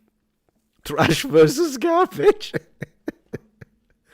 Oh gosh. Probably both, J Prince, at this point. So yeah.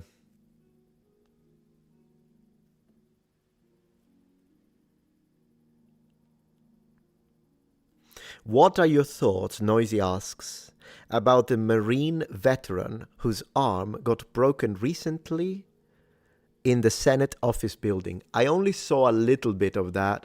And while, of course, he's a veteran and I always respect veterans, but what he was doing was out of place. So he did, like, I guess you want to go and protest, be loud, you can do it. But when people, when like, police or whoever it is come to remove you, if you fight them, you're in the wrong no matter who you are. So at that point, the simple fact that he's a veteran is forfeit. And the fact that his arm was broken is his fault, because he shouldn't have fought the police. He should have. And let me tell you why. The reason is not, oh, you're a bootlicker. No, it's because otherwise, what kind of orderly society are we going to have? Because why is he doing that? Because he disagrees with the current administration positions and decisions. Okay, you will always have someone who disagrees with anything that any politician or administration chooses to do, and at this point, any judge, anyone. So protest, absolutely. But if you're going to start being like, you're going to fight them, you're going to fight the authorities, you're going to force yourself, then everyone can do that, and we could not have any form of assembly of any kind. And that doesn't work in a civil society. We can't do that. So that's the only thing. It's unfortunate that he got a broken arm, of course, but then again, don't struggle with authorities when they try to remove you, because they have to remove you, because otherwise nothing could ever function in this society. It's just, it is what it is. Even if we agree or disagree, I don't even know what it was. I think it was about the war. I'm not even sure. But that would still be beyond the point, because I can agree, but you still can't forcefully, you can't force your will onto a society. You just can't do it like that. And then authorities will have to remove you. It is what it is. That's the thing. That vet is often posing with a keffieh on his social, tells me all I know. I don't know what that means.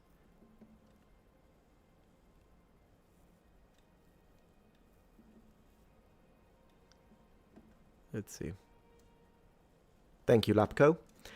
Not to guilt you, but Sir Whoopa's Immortal Death is on sale on Steam for $8.50. It's a funny hack and slash, shooting up for a few streams. It's right up your alley.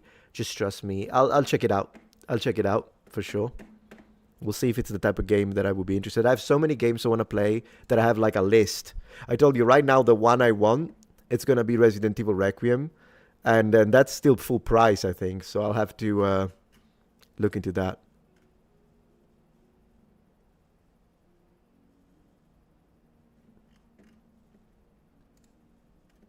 You were saying, I don't bother with politics anymore. I don't think we can change the direction. It's best to just stick to our assignments. Yeah, I think it's good not to make politics your entire life, because it's going to drive you insane. It's going to make you toxic. It's going to poison everything you do. But I do also think that due to the fact that we do have the power to vote, then we should try to be informed, and so that we can make a decision. And oftentimes that decision, and this applies to any country really, oftentimes that decision is going to be the lesser evil anyways. But I think it's important to be active up to a certain extent and try to figure out who should I vote, what are they saying. Although then again, what they say during presidential election, half of that stuff they don't do ever anyways, and that doesn't seem to have any repercussion. So I do see the frustration. Trust me, I get it.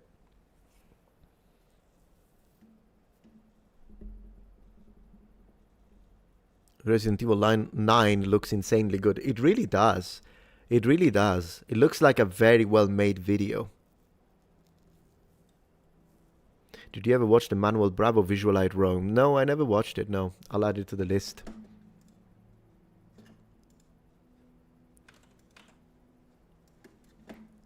Okay. With the higher number of live streams, whatever good, should I say, suggestion you have, I'm going to write it down, because I do need ideas. I mean, I have my own, of course, but whatever you suggest, why not? Unless it's something that is like completely out of my interests at that point.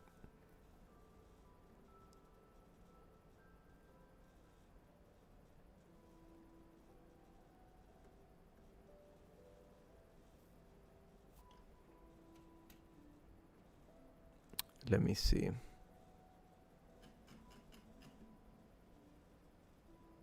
Okay, so I think I'm going to start checking out one of the videos that we wanted, but of course I still see the chat because it's on the side here, so I'll interact with chat as well, but I do want to start having a look at some of the videos we had in mind for today. So how about we start with a little bit of Picts, shall we? Let's have a look at the Picts. Let's have a look at the Picts.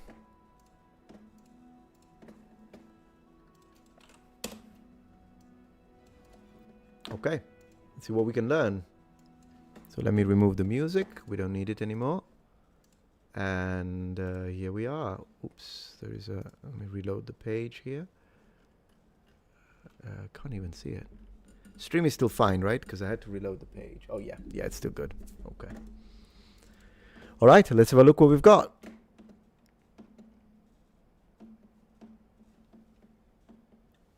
Maybe let me make a little extra space and then... Okay.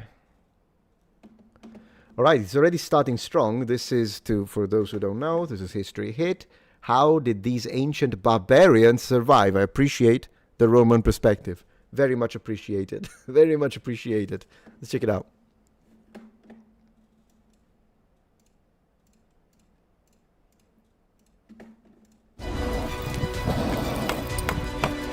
Do you think this is how the Picts would have done it? It is your craftsmanship that is keeping you dry. That's really coming along now. Yes, You can look at see that. Iron Age, Wow. Iron Age. Let's go. Let's go. Long ago, this land north of Hadrian's Wall was home to a mysterious people, the Picts. Yeah, and to be honest, north of Hadrian's Wall, yeah, and I can absolutely understand why the Romans were like, we're not dealing with these. Put the wall, build it, make it tall, put the troops, battlements, and we don't want to deal with them. They left few written records. So to understand how they survived for over 6 centuries, I'm going to live like they did. Sounds good. Let's go. Let's dress First, him up. I need to dress like them. Yeah. Practical layers made of wool and linen, quick to dry and warm even when wet. Yes, that's true, actually, when it comes to wool. It does stay warm even when wet. I think it can depend also on the quality of the wood in question, but thank you, Roman Floss. Hey, Metatron, can you educate me on Arab colonialism? And a lot of people don't speak of it. I could make a video about it. It's actually not a bad idea. And it's true that people don't speak about it, and we know why. Arab colonialism. Thank you for the suggestion. Step 1 complete. Yes. And surprisingly Let's see. comfortable. I could get used to this. Yeah, look at that. That looks good. Looking good. Step 2, Step I 2. need a knife. Off to the forge. The glasses are not historically accurate. Tom, what have we got here? So this is what I would call a pit forge or a ground forge. Right. It's a very, very simple setup. Yes. But it is for heating up iron and steel and forging them into different types of equipment. And do you think this is how the Picts would have done it? It's thought it could be. It's one of the issues with blacksmithing is very rarely do we find the evidence of what the forge could have been. We don't leave usually it. just have pits on the floor or scales or burn marks that give us an idea. So this certainly is a style of forge that exists from the Iron Age all the way through to late medieval. The Can Picts you imagine that? Like, they had to reverse engineer the type of portable forges that they were using. I wonder what kind of degrees you can reach with that. What do you guys think? Because it's a hand forge, kind of small. This is where it's going to put the metal, of course, to reach the temperature, the sort of yellow, orange glowing temperature that then allows you to work it. I wonder so it has to be a decent temperature in order to do that. So that's actually quite impressive. I'm looking forward to see. I wonder why they're not wearing any form of footwear. Why do you think? Is that how the bagpipes were invented? Probably not, but still. Probably a lot more ancient than that, mate. But yeah, cool stuff. Wool is very itchy. That depends on the type of wool, by the way. Because, yeah, I know exactly. I'm one of those people that hates it. But there are types of wool that I can actually wear directly on my skin and I don't feel it. So I do think it depends on the quality of the wool in question. All the way through to late medieval. The Picts called this land home from the 3rd to the 10th century, post-Iron Age, through the Roman period, right into the early Middle Ages. Although they didn't last to see modern health and safety standards. I love that they mentioned it. This mild steel here is a good equivalent to what iron would have been. From Yes. as early as the 6th century Sort of. BC in Scotland, they were producing steel. Really? That feels Absolutely. incredibly From early. when? Yes, BC in Scotland, equivalent to what iron would have been. From as early as the 6th century BC in Scotland, they were producing steel. Really? That Yeah, 6th century BC. So one thing, I know it sounds strange, but if you really want to know when steel was invented, the good question for that is the Iron Age. So I don't even know why we call it Iron Age because it does sound better than the Steel Age, I suppose. But it is because at the end of the day, the Romans had steel. Before them, the Etruscans had steel. I have a whole series of videos dedicated to that and the sort of discoveries that we've had and how they knew, not only they knew that it was different, they knew why it happened, but they manipulated it, both Etruscans and Romans. And I do think that the Romans kind of copied the Etruscans when it comes to this. They knew how to sandwich blades. They knew how to make, they tried it all. We've got Etruscan blades that have a core of steel, but then the edges are softer, believe it or not, and they are more of an iron. And then we have the opposite. We have a core of iron, which is a little more bendy, and so it kind of, it's different, but then the edges are steel. So both things, and I think it's because they were experimenting as much as possible. Also, it may depend on the sort of intended use of such items and tools. With that being said, when he says that, I'm going to be a little pedantic, when he says that the mild steel is a good enough, maybe he said, so it's fine, good enough equivalent for the type of iron, well, not necessarily, because of course not all iron is steel. Some people will disagree with me. It's a matter of nomenclature at that point.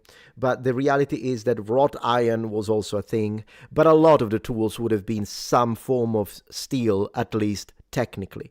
Now, what really changes as we reach the Middle Ages is that we start seeing the utilization of not only low carbon steels, but such as mild steel, which is a form of low carbon steel that cannot be heat treated. But you start having medium carbon steels and high carbon steels that can be heat treated. And so all of that starts to be a thing in the Middle Ages. And what's interesting is that medieval people sometimes F up. Like, we have instances, because in general, you want a good medium carbon steel for your armor, because it makes it tougher, harder, difficult to penetrate. It won't deform upon impact. But you want a high carbon steel for your blades, usually. However, we have situations, because I've heard people saying, oh, medieval people wouldn't make a suit of armor in high carbon steel because it would be too brittle. You are correct that it would be too brittle, but they did do it. There are examples. And I think they are either mistakes or they were trying. They were trying to see what happens. So we have them in the... And a lot of this is discovered through trial and error. So yeah, didn't the Vikings clear... I don't know what that means. I'm not sure what that means. Let's go. It's incredibly early. Yes, you do think iron, you think Iron Age with the Picts as well, but steel too. Yeah. And what types of tools would they be making? So we found all sorts of tools from things like axes, knives and pins and the likes. There's a real variety. But since you've joined us in our camp today, I've realised you are missing a very vital piece of equipment, and that is a knife. Right. Yes. You know what would be cool? If he joins in too, and they do the little rhythmic thing that is so common in so many cultures, by the way, not only within smithing, where both hit it, right? So he uses his left hand to keep it in place, and then he smacks, and then the other apprentice smacks, and they keep going. But that actually happens in other situations too, outside forging and the foundry and all of that. It happens in rice in East Asia, like in Japan. They have these kind of... And it's always nice to see when mochi making, again, mochi making, precisely that. So it's so fun. I love it. So the rhythm to it, there is a rhythm to it that I always love seeing. So that'd be cool if they did it. I thought we would whip you up a very quick one. Thank you very much. Yeah, let's go. A very, very practical knife. Nice pointed, good cutting edge, something you could use for just daily life. Daily life, yeah. Let's do it. Not the video I was expecting, but I'm positively... I love this. Like, I love that they made one that is less, I guess, lecture-y and more practical when it comes to experiential archaeology. And would a blacksmith like this have been to an everyday Pictish community? Well, we believe it would be incredibly important. Very important. Most of the tools that you are using in your daily life would be made of iron or steel. Iron is one of the most abundant metals. You can find it almost anywhere. Right. They are the ultimate recyclers as well. If one tool breaks, we can put it into a fire and shape it into a new one. But it shows, doesn't it, that the Picts, even with pretty simple setups like we have here, could make pretty effective iron tools for their everyday lives on the farms and so on. Absolutely. On something as simple... I wonder if the Romans were like, nah, what are you doing? That's not how you do it. These guys don't know what they're doing. I wonder if because the Romans are like that a lot. Like they could, it's actually sometimes it's even funny. The Romans we have sources where if there is a Roman politician who likes foreign languages and he learns a language or two even of barbarians, the Roman Senate makes fun of them. It's actually funny. There are inscriptions like, "Oh, he's so fluent in all of his the barbarian language," and they laugh about it. Like, what are you talking about? The guys must have been skilled. I mean, can you imagine learning multiple languages from completely different, unrelated families, whether it be Celtic or Germanic, and without the advent of modern technology, and you can communicate? To me, that's like something to praise. But to the Romans, it was like, unless it's Greek. If you're fluent in Greek, then be like, oh, this guy, man, oh gosh, this guy's the head on that guy. Your brain is a sponge. If that's so, there is that. So I wonder if the Romans, if they did see this, they would be like bitching about everything when it comes to the setup. Very likely, very likely. So yeah, that would be a funny thing.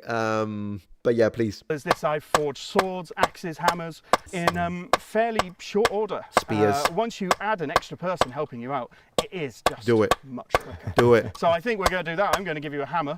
Let's go. We're just going to hold it nice and Let's do firmly, it. and you're going to follow my Well, I'm going to give him a like right now because of that. Okay, thank you. lead. After I strike, you strike. Okay, Yes. So one, Not his two, fingers. 1, 2, 1, Boom, 2, boom. 1, Yeah, that's 2. what I'm talking about. Nice and easy, isn't it? Right, okay. That's yeah. music. Good rhythm. Music. There we go. So we'll get a nice heat into our metal. Yeah. Powered by nothing more than these simple bellows, the steel heats to around 1,000 degrees Celsius, Yeah, thank you. reaching that bright Celsius. yellow glow that Yeah. tells you it's ready to forge. So if I get a nice grip on Let's here, go. Let's go, guys. and I hammer. There we go. And we hammer in one spot, and the metal moves. Hammers stay in place. Yes, I'll try to be as accurate as I can with my hammer blows so it doesn't get too wonky. Well, you're doing very well so far. There's only a couple You're of very mishits. kind, right, yes. That was great. Man, I loved it. I think I'm going to put it, I want to rewatch it later. But this would be something that you might spend a good few years working as the striker. Yeah. Well, it shows, doesn't it? It must take so much time to kind of become a complete expert on this craft. Absolutely, and certainly for later periods, we believe that the apprenticeship would maybe be lasting in excess of 11 years. Wow. 11 years. Goodness gracious. So you can understand why so many young Picts, you know, maybe not even a teenager, will be in the forge early on to be able to master that craft by the time you're in your 20s. Absolutely, you'd be start them while they're young. Yeah. Start them while they're young. It's usually Yeah. seen as a good form of employment as well, because with this craft comes Of course. status. Okay, yeah. It's a way to rise up in station in life. And to show your importance to the community. Your importance to community, quite often there is a ritualistic or magical element to it. So Interesting, because you are That's dependent on the culture, but yes. changing a material here, there, a very hard material as well. I don't know if you know this, I've mentioned it a few times, but when it comes to bronze, so we go a little further back in time, often when we think of bronze, we're thinking of, there are multiple versions, there are multiple ways to make bronze. Usually copper and tin is one way to make bronze, because of course if you do copper and zinc, then you're making brass. Although then again, there are types of bronze where both are present. It is a thing. And also there are specific versions of brass like orichalcum. Yeah, exactly like the one in Skyrim, just doesn't have to do with the orcs. That the Romans mention. In fact, they mention the metal, and we don't know exactly what it is, but it's possible that it's some form of brass from the mountain, that they would take the ore and from the mountain and put it together. Anyways, the earliest types of bronze is arsenical bronze. They did not use tin. That's before they found tin and they started putting together. The reason why they stopped, it makes really good bronze, but the problem is that it's toxic. And so if you were a smith at the time, a bronze smith, and you were producing the bronze that would have been used for all sorts of life in the Bronze Age, whether it be Greece, whether it be Italy and Italic cultures, you would have used the bronze for metal, for armor, for weapons, for spearheads, for maces, for anything, for tools, for objects, everyday cups, whatever you like. Producing it because of the fumes would actually give you a form of it has a name. It's been a while now, so I don't remember the name, but basically it makes your muscles get rigid, and then you get a limp. And if you think about it, that's probably why the god Vulcanus, so Vulcan, is represented, who is the smith of the gods, is represented and described as having a limp, because it's that ancient. And it goes all the way back to something that they probably associated with people working with bronze. Eventually you'll get that kind of problem. And I thought it was fascinating to see. Because once again, it's one of those cases when we shouldn't really say, no, it's not rigor mortis is when you die. You're still alive. It's a specific kind of atrophy or some kind of, I don't remember the technical term. I can Google it just so that I give you the information correctly. Because, let me see. What's the problem? Disease? Condition, let's say. Condition. Arsenic. Bronze smiths got. Let's see if we can find it quickly.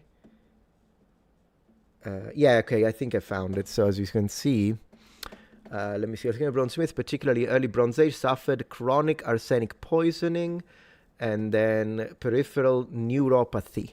This resulted in nerve damage, causing weakness in the legs, feet, and limbs. You see? So I didn't remember the technical term, but it is what it is. It's what's the chronic exposure. And it even tells you, yeah, the god, they say Hephaestus, which is the Greek version, but it is Vulcanus. And in fact, the same thing is also mentioned in Norse mythology. And you can see it because of some of the skeletons. So yeah, you would start limping. Isn't that crazy? That is insane. Let me move back to where we were. Okay. And so, yeah, that's a thing that they had to deal with. Thank you very much for becoming a member, Lapco. I know it's considered lost tech, but I wanted to ask you about Greek fire. Oh, yeah. Was it really a thing, and how do you think it was mostly likely made? No one knows how it was made. Almost certainly was a thing. It's mentioned too often in the sources and in too many situations to be completely made up. Maybe some kind of pitch fire together with something else, because we're told that the fire doesn't stop and you can't put it out with water. So you can even use it against enemy ships, for instance. Interestingly enough, this kind of connects to, whenever we see in movies, we see fire arrows. And then once I did hear people say fire arrows wouldn't work in the Middle Ages because the wind would turn them off, put them out. But that's wrong, because medieval fire arrows are absolutely a thing. But to avoid that problem, you don't just lit the wooden shaft of the arrow on fire. You cover it in pitch. That's what you do. We know because we have them. Like, it's not even a thing there. Oh, but is that what they say in iconography? No, we have them in the museums. We can see they have these like weird arrowheads, which are completely covered in pitch and sometimes something else.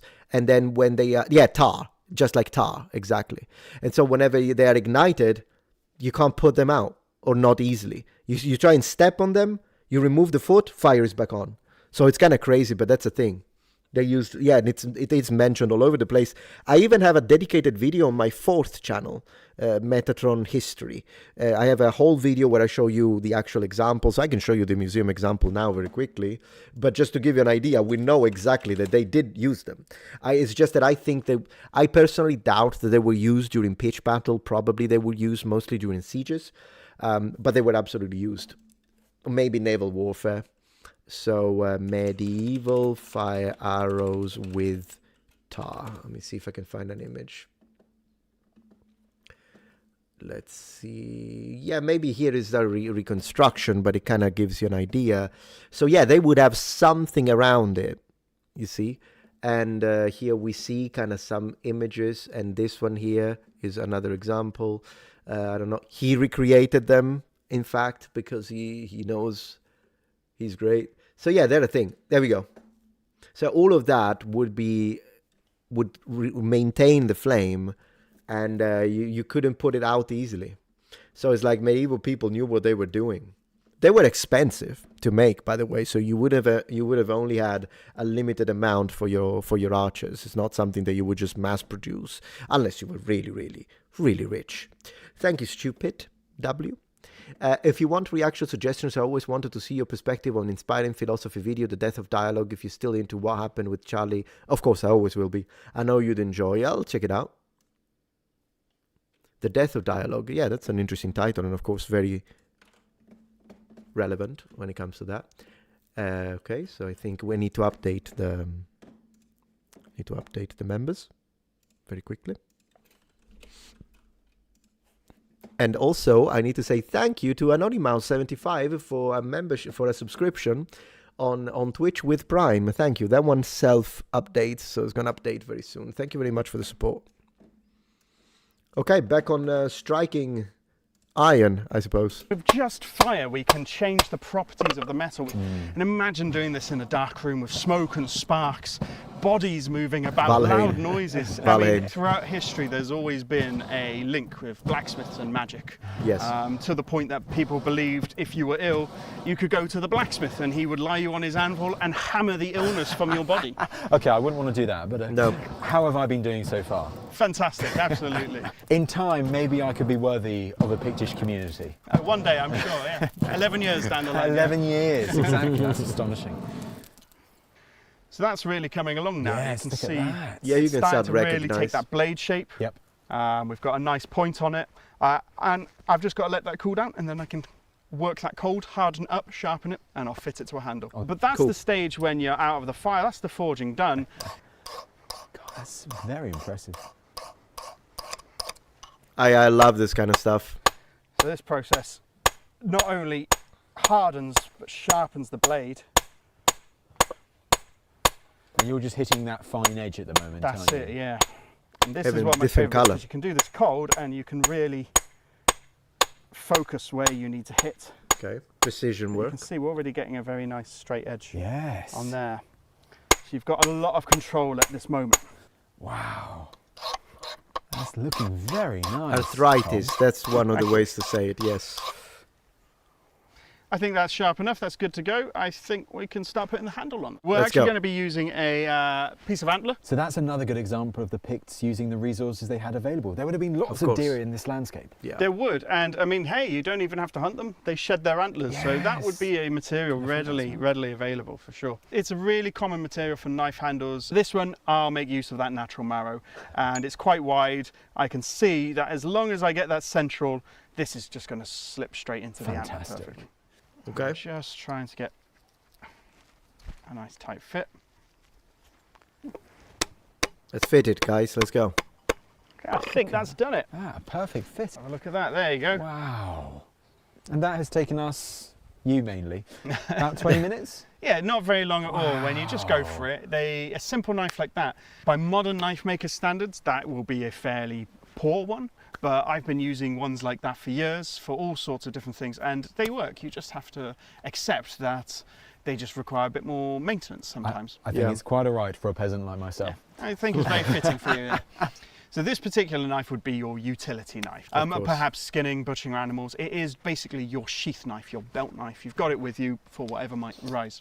Sometimes we can get obsessed with the bigger tools like the scythes and the spears, but something small and easy like this must have been crucial to many Picts, especially those living in small communities. It's an everyday item, but it is one that is indispensable. A good Yeah. knife will last you a long time and can help you with so many different... Be cool to see him forge a cutting axe, like not a combat axe, but a cutting, like a tool axe. tasks. Wow. Making the knife was my first step in exploring daily life as a Pict. Now it's time to put it to work. Hamish is showing me how to build a fishing boat. Fishing an boat. essential for anyone living off the land. And any Age of Empires player. So what are we doing here? We are building a coracle or a currach. This is a small boat, and this is typical of what was being used throughout Iron Age, early medieval period. Right. So this is a woven willow Wicker, is it? frame, and then we've got the skin of an ox, and we're going to wrap this up to create the skin on the boat. Right, let's get into it. Let's Excellent. go. So first thing I'm going to do to show you is we're going to be stretching the hide onto this frame. Okay. So I'm going to start this end. I'm going to stretch this in here first. Okay. And we get that nice and tight. This is where your knife's going to come into play. Let's see. Taking your knife, holding it against the willow there to pierce a hole. Okay. You might need to open that up a little bit. And then we're going to use a very special tool. My sacred stick. Very, very important. So this is going to go into the hole there, onto the top of the willow, and that'll just be used to leverage that on. Okay, okay. Pull the I wonder if you could still do it without that, but I don't know. I mean, he's the expert of, I haven't built anything like this. He does, it works. So yeah, this is History Hit, just showing you in case you want to go and subscribe. It's over here. And thank you very much, Lapco. You were saying, I found the archer Lars Anderson years ago. Oh yeah, I made some reactions to him back in the day. His insane videos made me realize if you dig early wartime tech is a lot more complex than most think. I agree, but his type of archery doesn't necessarily represent medieval European archery, but it is insane. Like, skill-wise, he's phenomenal. Just keeping in mind that it's not necessarily representative. That kind of like super fast archery is not representative. You would have to imagine that he's the machine gun of that period, whereas medieval archers should be more understood as snipers. It was that kind of precision. You could, if you needed, put a certain number of arrows into the enemy if that was tactically advantageous and you were commanded to do so. But a lot of the times, archers would make each shot count. Also because by the looks of it, when it comes to iconography, manuscript illuminations, literary mentions, it sounds like a medieval archer could hit you, like if for a moment, either you had an open helmet or you lifted the visor, an archer could pin you in the face from distances that you're like, you gotta be joking. So these guys were really good at like trying to get you in those gaps in your armor, or if at any point they see a possibility, a window of opportunity to hit you in the face, they will. So so there's that, which is crazy. But if you think about it, depending on the culture, these people practiced a lot. So I can see how they would be like really, really, really good shots. It's tight. So then we can grab that end of the hide and we'll lever it on. So if I use this end of the hide, so got a lot more. Yes, so we want to really stretch it on quite Stretch tight. it. Yeah, get that flexed on. Get that flexed on. There we go. Knife out. Nice. So you're going to pierce it about here. About here? Yeah. There we go. Excellent. So, Sacred stick. Sacred stick. Let's go. Through. It's on there. Let's lever that on. Around. I'm sure that Right. helps. I'm sure Voila. that helps. Makes it, yeah. Okay. So now we're just going to go around and lever them all on and make sure we gather all the folds up. Right. Okay. Let's go. It's tough stuff to get through, isn't it? Isn't it? Okay. Okay, these. There we go. That's the What part. animal was it again? Just I beneath forgot. the top of the wood, isn't it? That's where you want to go. If it's a bit loose, that's okay, because as the hide tightens, it's going to Because it's wet. tighten. Yeah, because it's wet. So when it dries, it tightens. That's the same with shields, by the way. When you make like the rawhide around shields. Right onto it, quite a lot. So that will bring. There we go. There is so much strength in the hide. Yeah. Okay, so this is animal hide. So were they using their local animals, their farm animals, to make these? Absolutely. Cows were currency, and this is why I love this type of boat. It's not a warship, it's not a big trading ship, it's an everyday man's fishing vessel. Yeah. This is something that anybody can attain with their level of skill. But it shows, isn't it? This was another, I guess, key craft of everyday, well, Pictish communities that would have been spread across this land. Yeah, you can weave willow, very rough, a lot rougher than this, and you can put the skin of anything over it. You don't even have to remove the hair, you can keep the hair on. So was fishing very important to them? I think so, as a necessary food source. It's so readily available. Yeah. But we know, they were occupying the crannogs, and brochs are often by the water. Water was the highway, so what better way to travel than boats that are very fast to make? We see a really breadth of trade between craftsmen and goods. People are moving on the water With the constantly, hairy boat. bringing Yeah. trade such as cloth and metalworking, leatherwork, all sorts of trade between communities, no doubt, and food as well. And if you're trading foodstuffs, you can fit a lot more than you think in the back of a coracle. Oh no, I can imagine. I hope that they show us some of the fishing. I'm sure they will. By the way, Metatron, I have a rack of moose antlers lying around here somewhere. Wanted. I would appreciate, but I still don't have the famous PO box that YouTubers have. I don't have one, so there wouldn't be any way to get it to me for now. But I appreciate the thought, though. Maybe at one point I'll organize that. So I've got quite a bit of excess skin over here. What do I do with this to make sure What that do I we do? this Next, nicely? We'll pull this one over onto Right. this one or this I one. wonder how Just cold get it some is. of that. And with all the excess here, we'll then fold that so that this will also loop onto that one afterwards. Right. Yeah, we'll just gather it much as is best skill? as we can. As long as it folds that way, we'll be fine. Okay. Last thing we want to do is be catching all the water in the No. folds. We don't want them to drown. Could you imagine that, man? That would make a crazy episode. To the memory of the host, Matt, whatever his name is. Well, I must admit, maybe I'm not the best crafter of a coracle. I'm getting there, but it just shows, doesn't it, how thick this ox hide is. It's incredibly Yeah. tough. Right. It won't just hold through very easily. It lasts a long time. Well maintained coracles can last decades. Wow. After a bit more practice with my knife and plenty of guidance from Hamish, it's time for the real test. All right, let's go. Can my freshly made coracle actually float on the water? Oh, they have it. Push out a yeah. little bit. I don't know why I expected to both them on one. I don't know why I expected that. To each his own, I suppose. Right. Oh, I'm going in a circle at the moment. Hey, works. It's harder than it looks. It certainly is difficult to get a hold of. Seems to be holding up all right. And it is your craftsmanship that is keeping you dry right I now. love that. I love that. I love Doing that. stuff like this, does it help give you a better appreciation of how the Picts lived?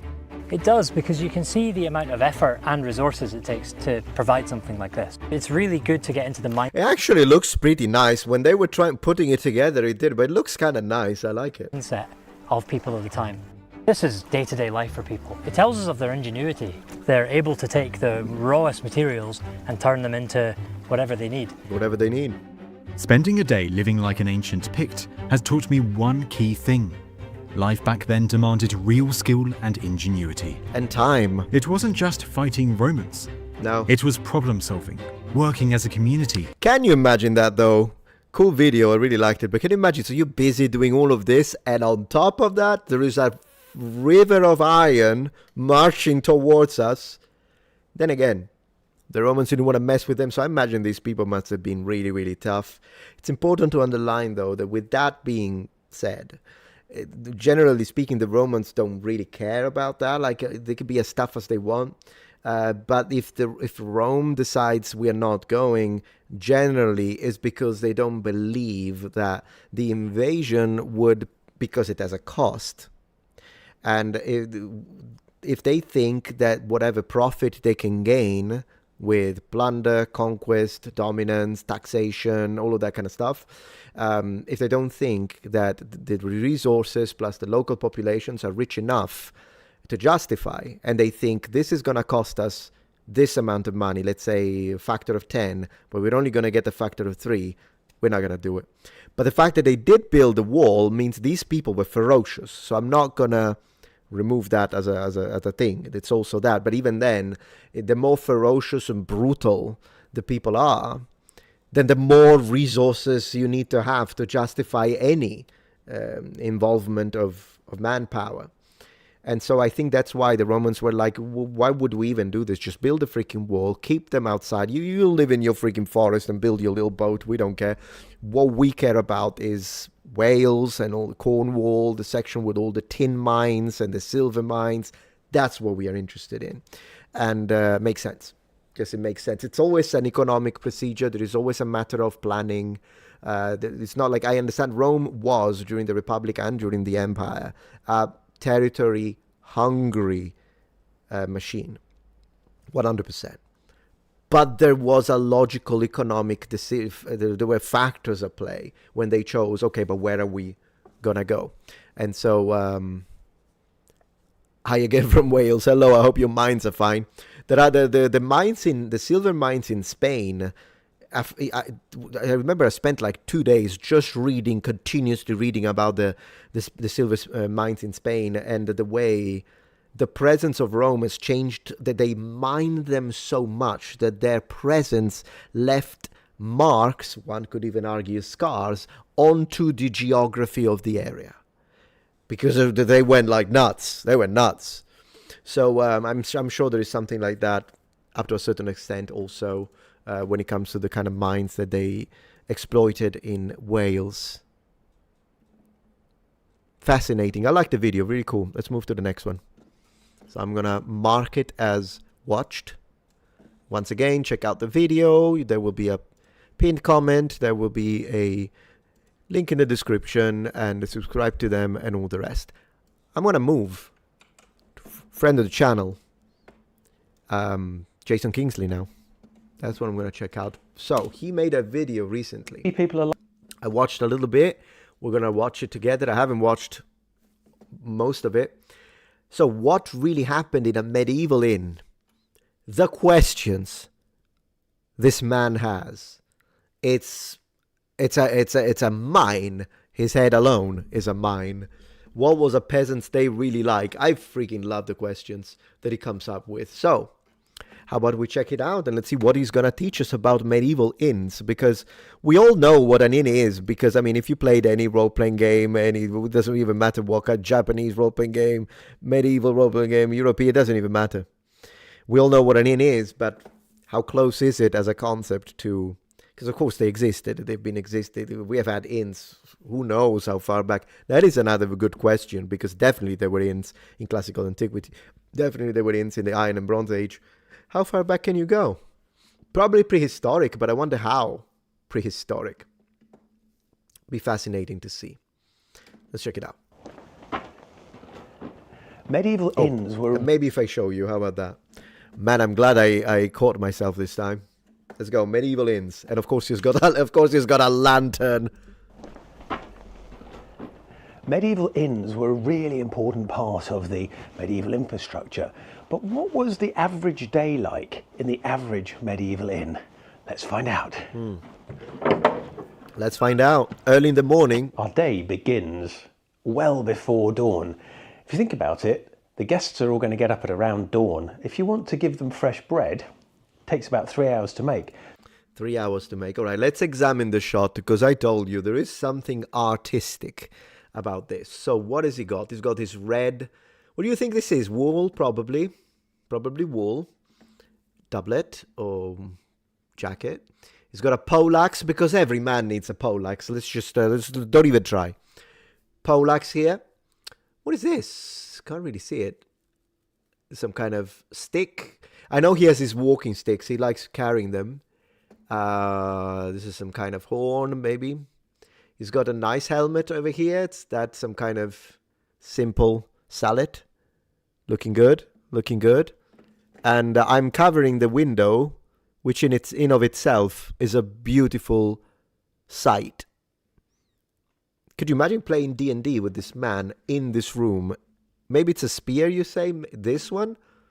Oh, or is another poleaxe, because look, I see the iron spine, the steel spine over the wooden shaft. I think this is another poleaxe. The guy has two poleaxes, because why not? This is his scabbard over here. He's got a rondella, cheeky. You thought I wouldn't notice, but I did notice, because, you know, you never know when you need to subdue a knight.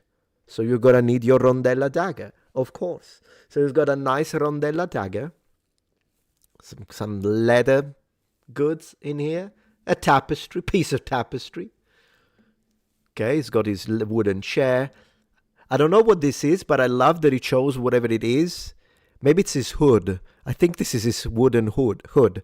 But I love that it contrasts the red, because we've got green and red, contrasting colors, opposing colors, and a little bit of the wood. That's a beautiful shot. This is a beautiful shot. Guys, if you don't know, I mean, I know you know. I'm assuming everyone knows. But if you don't, Modern History TV, if you're into medieval stuff, this is the guy. This is the guy. Raf, ever thought of turning this room into a medieval inn? Well, my room? Probably no, there's too much tech. But I am turning one of my rooms into a medieval armory. It's going to take some time. It's going to take some shelves without elves. But I'm working on it. I'm working on it. So 3 hours before dawn, somebody is going to be starting in the kitchen, and possibly a little before that, the more junior members of staff Not going to be me. have got to start the fire, get everything organised, Yep. and then the kitchen is going to come awake. So if people are getting up at 6 in the morning, well, 3 in the morning is when the kitchen is actually starting to stir. There'll be noises, there'll be lamps lit, and people are starting to make the bread, knead the dough, mix it all up, get the oven heated up, ready to go. You know, that's so crazy. Even the way he's speaking, I'm imagining everything in my head exactly like he's saying it. And while I am a massive fan of anything medieval, classical antiquity, people of the civilization, the peoples of the sea, Bronze Age, even prehistory, but nothing beats the medieval period, guys. Nothing beats the medieval period. Now, that doesn't, of course, mean that there isn't a gap. So most people would have probably started to go to sleep at around, I guess, 11 or 12, maybe earlier, depending on how much they're carousing. But basically, there would have been this quiet period around midnight up to about 3 in the morning when not much was happening. Was there likely to be a guardsman? Quite possibly. There were definitely night watchmen around. Would the inn have had its own night security? I guess, yes, that's a possibility. But remember, there's not much in the way of double glazing. Noises, there are going to be animals on site. Anything that kicks off, animals are going to make a noise. People sleeping next to the animals or near to the animals, you can tell when something is going wrong, and you'll be alerted to that. And a lot of people weren't that deep sleeping. There's going to be snoring, there's going to be all sorts of noises from the clientele. So maybe people are light sleepers, and therefore if there was any trouble, they would hear it and respond accordingly. There will of course be animals around. There will be the inn cat. There's at least one cat. Yeah, to catch the rats. Interestingly enough, it reminds me when he talked about town guardsmen. I remember reading this medieval piece of not a manuscript. What am I thinking? I can't remember. Anyways, there was this written thing from the Middle Ages. Apologies if I'm not using the correct words today. And it was an order from the town of Florence in Italy, and they were placing this order to the armorer guilds. And it was a big order. It was like 1,000 barbutes or something like that, which is insane. And now, given the barbute is very common, I would say almost ubiquitous in medieval Italy, in medieval Germany or other areas like that, probably a salad would have been more common. Salads were a thing in medieval Italy as well, but there is geographic preference. But Italy did love their barbutes, and I still do. It's funny because I remember Lindbergh making a video saying that he hates the way barbutes look, and I'm like, are you out of your mind? Are you out of your mind? Barbutes, they're great. I don't even care which one, like the completely fully open barbutes, the T-shaped barbutes, the Y-shaped barbutes. Give me any barbute. I freaking love all barbutes. Not my favorite helmet, but because my favorite would be Frogmouth or Armet. But still, gorgeous looking barbutes. Maybe it's my Italian genes. I don't know what to tell you. Good genes. So anyways, yeah, no, I was just saying, I remember this order with the insane number of barbutes being ordered. And so I'm imagining the guard all wearing barbutes, and it was a beautiful picture in my head. And also because he mentioned the prices. I have to review it, maybe make a dedicated video on the cost of military equipment as compared to everyday, like a chicken, milk, a little bread, a cup of wine. That could be a very interesting video to make at one point. Barbutes are fine. I agree 100%. Totally. So yeah, that would be an interesting one to do. It's not so much a pet, although it's fairly likely, I imagine, that some people would have liked it. But it's not really a household pet. It's there for a job. It does mousing in particular. So it's there to keep the vermin down. And there are always going to be mice and rats in any farmstead. Even today, that's the case. Yeah. Back then, absolutely, very important to keep the mice out of the grain, keep the mice out of the flour and out. Otherwise, if the cat is not doing it because the mice are too big, get a couple of adventurers, level 1, they'll do it, we know it. There isn't a single role-playing game, doesn't matter when, what planet, what world, there will always be the level 1 adventurer who's going to go and take care of your rat problem, we know that. Of the cellar. Now, rats were probably dealt with by the rat catcher, and the rat catcher would come around every so often, maybe once every month or thereabouts, with his dog. It's often a terrier type dog, and would go down into the cellars and would catch the rats and would get paid. I did not know that. I made an episode dedicated to strange medieval jobs. I must have missed this one. Still better than the guy working the latrines. With that being said, the rat catcher with a specific dog, I did not know that. That's interesting. Per rat he caught. And in some Wait. towns, the sellers and would catch the rats and would get paid per rat he caught. He got paid by rat he caught. Man, it's exactly like the role-playing games. Kill 10 rats, exactly. So every time he gets one rat, it's like 9 to go, 8 to go, 7 to go, and then finally, when he got, and then he gets the little gold symbol over his head to go and get the reward for the quest. And in some towns, there was a municipal rat catcher, maybe more than one. But in this case, there are no rats in the cellars because the rat catcher came last week. And there aren't too many mice either because the cat's good at her job. Good cat. In the medieval period, a lot of people kept company, basically. They might have apprentices, they might even have servants, they certainly would have staff of one sort or another. And often they varied in age, so the most junior would usually be the youngest, and some of those would be, from a modern perspective, little more than young children. Yeah. Learning the craft and doing the jobs that other people wanted to not do. So whilst the kitchen is busy with the bread and the bread is starting to rise and is going to be cooked in a little bit, some of the younger members of staff, some of the younger guests, if you like, have already got up. They've got to go down to the stables to check on the horses. Their master is going to want to leave at dawn. That doesn't mean you just get on the horse and go. The horse has got to be prepared. Yeah, of course. The ponies have got to be prepared. They've got to be brushed down. They've got to have their morning feed. And the stables are likely to start to wake up about an hour before dawn as people are getting the horses ready. So there's a sense of excitement as well in this place because everybody... That is fascinating. I'm still very grateful because, if you don't know, Jason Kingsley not only is the host and presenter of Modern History TV, but he is also the CEO of the video game company Rebellion. That Rebellion. And he is, of course, famous for like Zombie Army and all of those games, Sniper Elite and those kind of games. But back in the day, because he has been doing this since, I think at least the 70s, because we were talking about old computers at one point. We were talking about the Amiga 500, and he said, "Oh yeah, I remember making money on that." I'm like, man, that's insane. So anyways, he used to make a lot of like medieval games too, and I remember telling him, "Oh yeah, you were making medieval games." And then one day he sent me an email which had I don't know how many freaking codes he gave me for games. I will always be appreciative of that. I got a lot of games from this man. I just gotta say it. This happened years ago. But I don't forget things. I don't forget things. So whenever people do nice things, I appreciate, and that's always nice. Lapco, ferrets were a thing as well. Even Rome had them. Yeah, sure, absolutely. Let's go with the ferrets. Ferrets for me and ferrets for you. Thank you very much for the bits. Tone Rebellion, appreciate your support. So the barbute was based on the Corinthian helmets of ancient Greece, right? Yeah, most likely, yes. It was a readaptation of that kind of helmet. Was there ever any medieval helmet that based on the ancient Roman galea?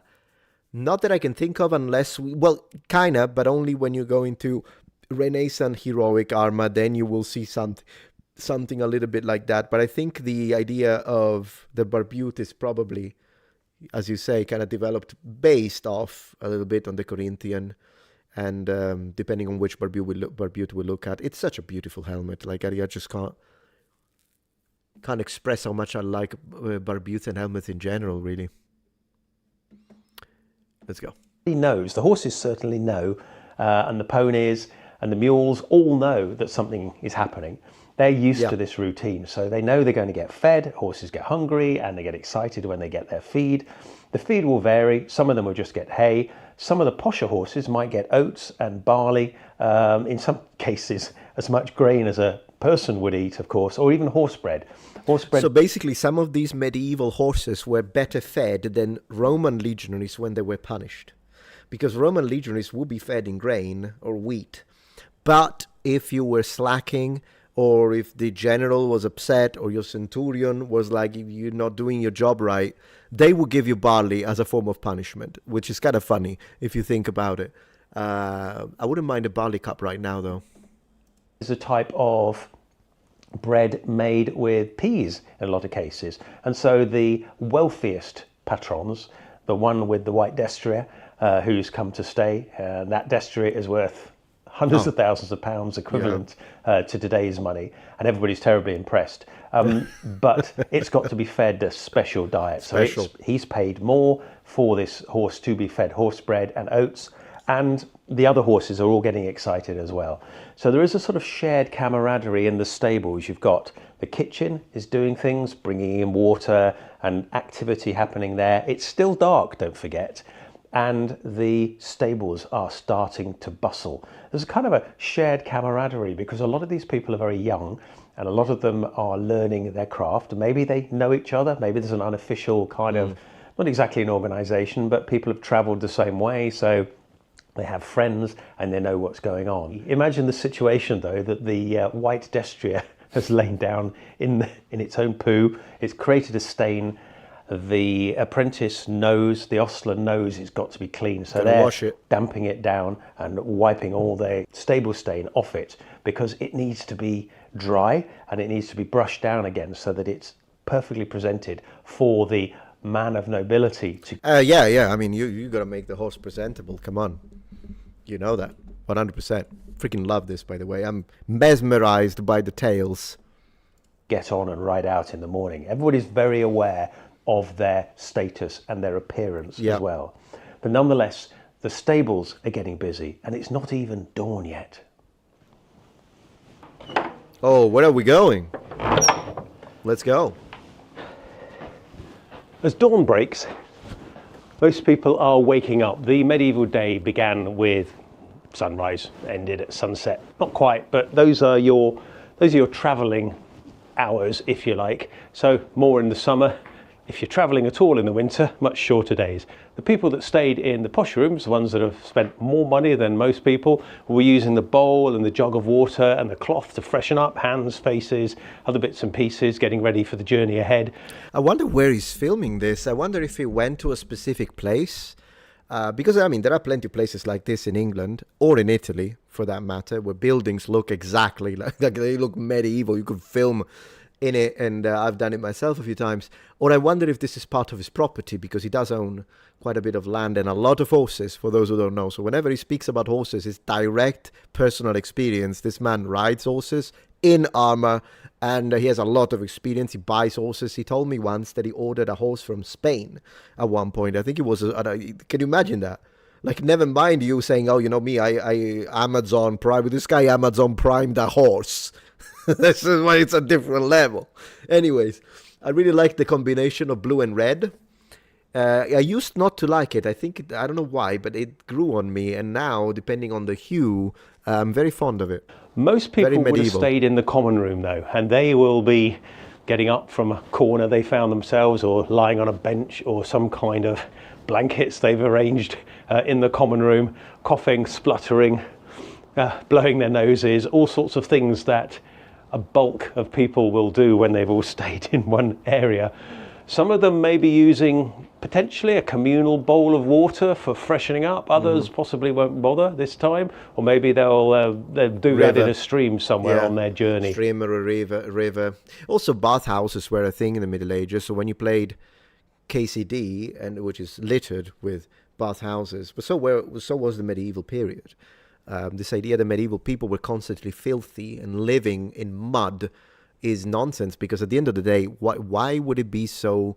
First of all, humans are humans, and the same way that if you are covered in mud and dirt, like your face or brown, and then you go like, it's not a pleasant condition to be in. Does that mean that no one did? No, of course, but even today, depending on the situation, maybe if it was someone who's mentally challenged, I guess. But regular people, they would want to freshen up. And why not doing it at a local stream or a river, right? You don't even need it. And the bathhouses were a thing. But even if, in the area where you were living, very rural perhaps, there was no bathhouse in a walking distance and you just needed to go on with your day, you can easily go down the well, go down the river, just freshen up a little bit. Wash your face, wash yourself a little bit, and then there is no... and wash your clothes. Wash your clothes. So for some, not to mention those clothes will be brightly colored, like he's colored now, given he's dressed up like a man of a certain importance. Now, look at the belt, he's got his dagger, He's got his mantle. So this is, of course, upper class. But even like regular people, whenever you see the peasants in medieval iconography, the colors are similar. It's just that, of course, even in Rome, by the way, colors depended in clothing on how much money you had and regional variety. So you know how food, we know, was not only seasonal but regional in the Middle Ages. But likewise would have been the sort of ingredients that you would have needed to produce in order to dye certain colors. And what's interesting is that we all know about the purple being the most expensive color that you can produce both in classical antiquity and up to a certain extent in the Middle Ages. Blue is a fascinating one, how it was produced both in ancient Egypt but also in Greece, in Crete to be specific. They were producing two different hues depending on what material they were using. But then again, you can produce blue with indigo plants, but you can also produce cheap blue using other kinds of ingredients and constituents. And then colors like green were a little more expensive usually if it's a nice, bright, rich green, because you would first have to dye your fabrics yellow. So it's a double process, which makes it more expensive. It's probably one of the reasons why sometimes palace guards in ancient Rome were wearing green, because they could afford it. Red, once again, depends on the richness of the color. We do know it's the color of the Roman army, and in the medieval period, red is almost ubiquitous together with blue. These are colors that you find all over the place. Greens and yellows are also a thing. And but then again, the common everyday color that a Roman would have worn, particularly in the legions when they are at camp, is undyed linen. Undyed. So it kind of looks a little beige if you have never seen undyed linen, when it's a little rough. That would have been the normal color, and it is represented in iconography. They did also, we know that each legionary, at least in the Imperial Age and the late Republic, I'm not sure about the early Republican period, we don't have a lot of sources, but each legionary would have owned at least one bleached, pure white tunic. And we see them in iconography. Not to interrupt the man too much, because I love hearing him speak, but I do want to show you there is a Pompey legionary red and white. This is a famous one that kind of shows you what I'm talking about. Let me see if I can easily find it or not. So it's a piece of iconography mural painting from Pompeii.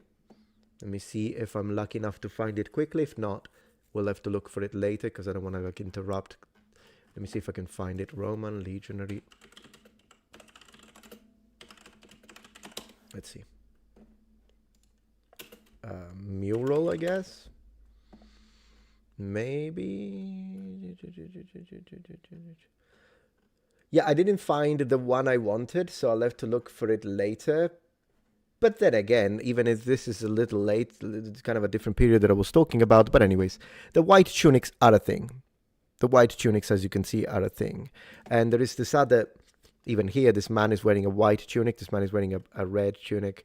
And there is specifically a couple that show military members of the military that are wearing the white that I couldn't find right now. But for now, it's going to be a trust me, bro. But I'll see if I can find it later. Let's go. So yeah, no, color is an indication of status. Color is an indication of status. Or perhaps they just won't bother because the journey ahead is going to be dusty and mucky. So they just shrug and put their clothes on and get going again. The latrines will be busy, of course. They may not have been cleaned from last night. I'm not quite sure when they'll be cleaned, but my guess is they'd be cleaned after people left during the day. So they might be pretty mucky. You're going to have solids in one area and liquids in another, because remember, those are collected separately, and the place will probably smell quite bad. Some people will be nursing hangovers, other people are still asleep in the corner perhaps, but there's a general feeling of getting up and going on the journey. You know how we just spoke about bleaching some garments? Urine was used for that. You could use urine for that. So you could collect it. Absolutely going to collect it. The one thing the Romans did not do, and that's a myth. I know we're talking about medieval people, but it just came to mind.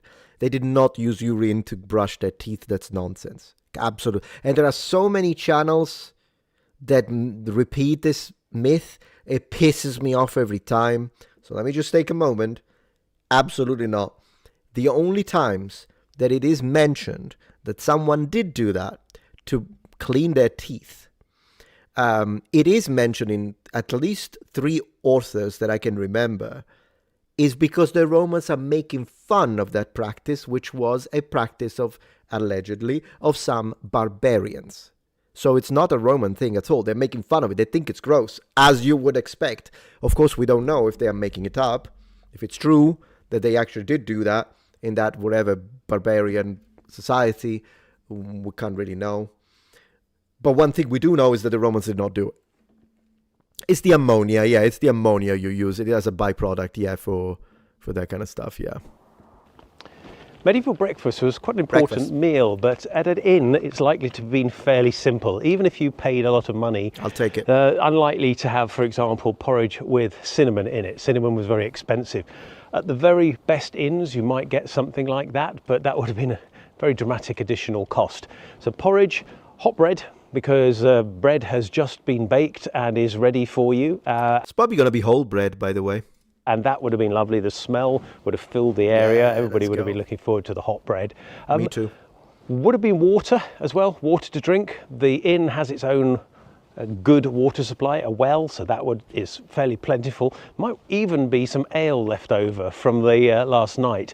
Yeah, you know, the monks brought in the ale. We love that. Or the ale wives. It depends. Which one would you prefer? You know, the one for the... I think it depends. Probably you could try both and be like, yeah, John's wife makes better ale, but when she's busy, then we'll have to go to the monks. They still know what they're doing. Yeah, brown bread. When I say whole bread, I mostly meant brown bread. White bread was made, but it was mostly for the upper class. So I would imagine that in an inn, probably would have been brown bread.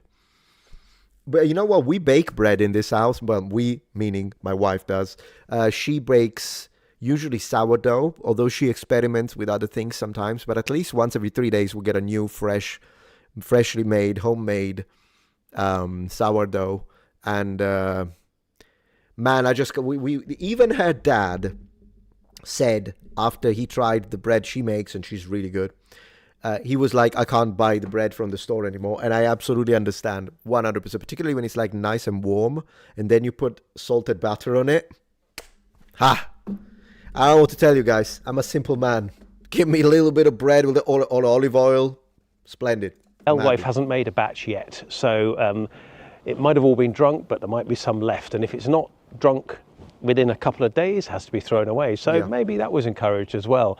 There may well be some wrinkled apples, depending on the time of year, some apples that are perhaps a little kind of beyond their best by date. I'll make do. But they would certainly be very edible. And, you know, wrinkled apples are absolutely fine to eat and completely safe. So if you had those, that would be great.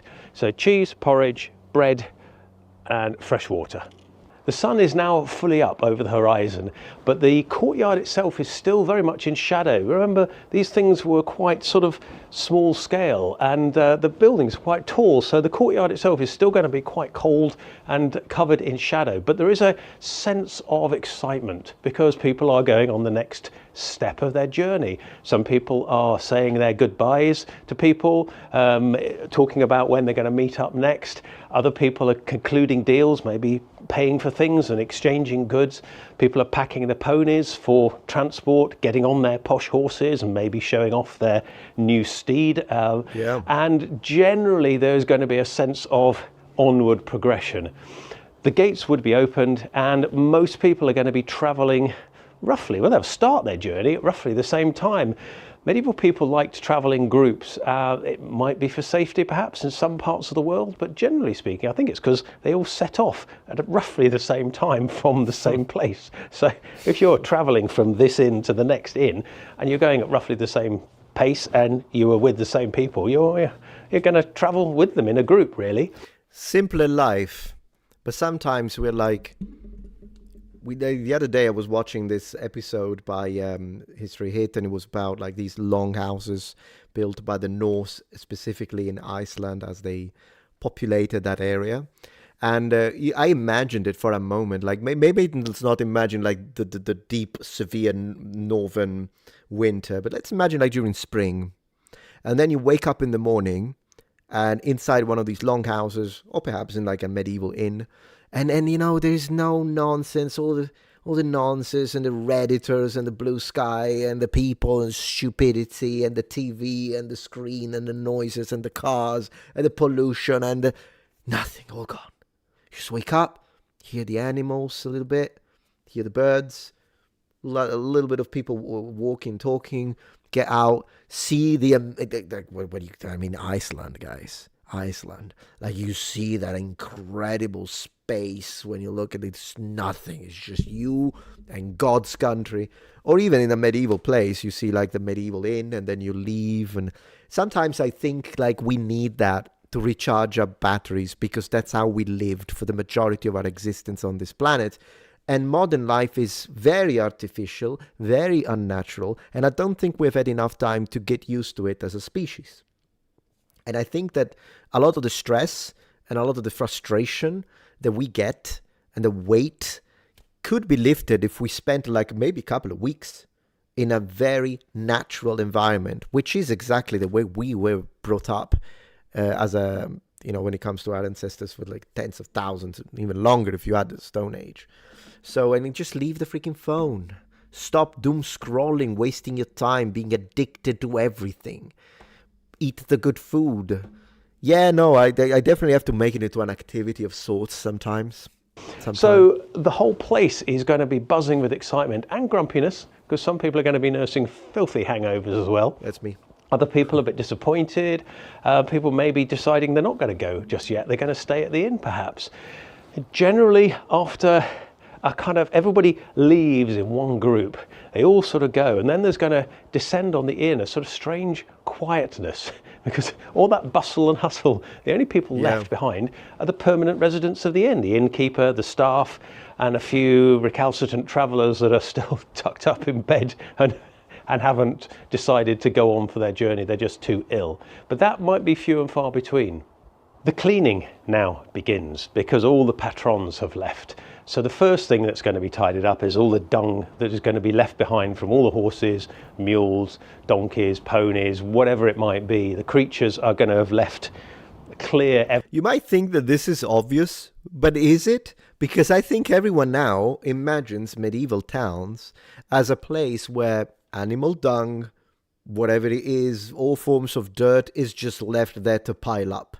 Given in specific situations or in overcrowded towns, this would have absolutely happened. And during plagues like the, obviously, Yersinia pestis bacterium, Black Plague, I'm sure that the towns must have been a mess. And there are descriptions in sources that tell us about specific areas or districts of some towns that were really smelly, like it's a thing. But in general, I think under normal circumstances, and particularly for smaller locations or cities that are not overcrowded, or like upper class sections, they would have cleaned. They would have kept their area nice and tidy. So it's really location based, whether or not we should imagine the situation to be filthy. So location based and period based, like what happened? Is there a reason why everything is left to rot? Because otherwise people naturally will start cleaning the situation and not going to be like ultra sanitized, but still. Evidence of their passing. There's going to be steaming dung sitting there, fresh dung. That's going to be scooped up and put on one side. It's going to be sold, or it's going to be put on the inn's gardens and used as fertilizer. Sure. There's a little bit of extra value there for the innkeeper. By mid-morning, the hullabaloo of all the travellers has died down. The place just reverts to being an inn. The people that work there are busying their jobs. The innkeeper returns from saying goodbye to the more important guests. They've obviously encouraged them to come back again and spend their coin, but now the innkeeper turns to getting the inn ready for the next.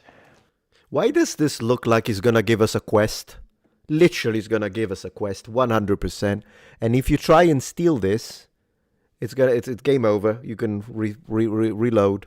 So make sure to save before you try it. Yeah, he's going to give us a question. Let's go. cycle for that evening, that afternoon evening, when the new guests are turning up. So the people are sent off to do their regular tasks. The latrines have got to be cleaned and sorted out. Let's go. People have got to be, well, if there's some of them sort of sleeping in corners, the rooms have got to be checked. Things, lost property's got to be tidied up and maybe put in the lockbox to be given to people when they come looking for it. Smashed mugs are probably going to be tidied up. The odd drunk is perhaps woken up with a bowl of water on their face, I don't know, and kicked on their way, got rid of, generally speaking.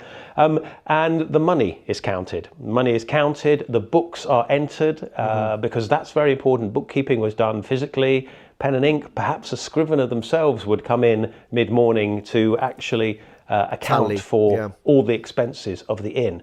Remember, some inns were owned by the innkeeper, but others were owned by abbeys and the nobility, and they would want an account of the money taken in and the money spent. So that was very important. The books would be kept up to date. You were asking me, Metatron Bruno asks, have you ever been to medieval city towns of Toledo, Spain, Marvão, Monsaraz, I don't know how to pronounce it, or Óbidos, all in Portugal? No, I've never been neither to Spain nor Portugal. I've been to a lot of medieval towns in Italy, but not... and Sicily, by the way. There is a gorgeous medieval town in Sicily called Erice. It's up in the mountains. And it's... oh my gosh, that city. That town is like you're walking inside a D&D 3D print, literally. But not metaphorically. Actually, it feels like that. With all the ivy on the medieval churches, as you see the castles and the towers. Everything's still how it was. It didn't change anything. So, yeah, Erice, that's the place. But I've never been to Spain nor Portugal, unfortunately. It would be nice to visit. There's a village in the UK, not far from me, called Ayam, that has great bubonic plague story, really. They isolated the whole village and locked it down. Goodness gracious, became a quarantine. I didn't know about that. Fascinating. The red he's wearing seems to be too vibrant. Maybe it's just me, though. No, it's not. It's just because you watched movies that change to your perception, but the reality is that if you look at iconography, it's all very vibrant, and it's just how it is. You can reach very vibrant colors even when you use historically accurate colors and paints with eggs and whatever other ingredients you use. Even milk-based paints can produce rich colors. Old English is my favorite language, so basically Anglo-Saxon. Yeah, I mean, Middle English is at least easier to understand, but Old English is very Germanic sounding. The money itself would be put in a lock box, in the strong box, which was kept in the accommodation of the innkeeper, in physically a strong box with metal straps over it, iron straps and a key. That key was obviously kept on the person of the innkeeper at pretty much all times. So if you take him out, you can get the key and open the chest. And generally the place was tidied up and got ready for the next set of guests. Maybe weekly, the rushes, which are a type of plant that's cut and strewn on the floor, maybe weekly those would be changed, maybe more often in the more expensive upmarket inns.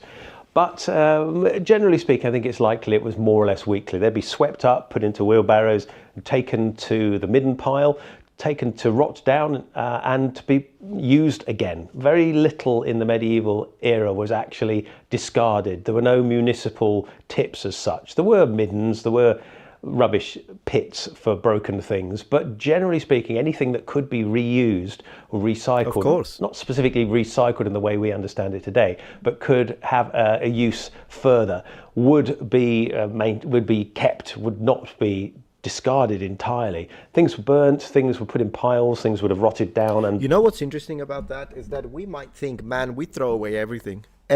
Split second there is something wrong with your pair of whatever it is, trousers or your jumper, you just throw it away.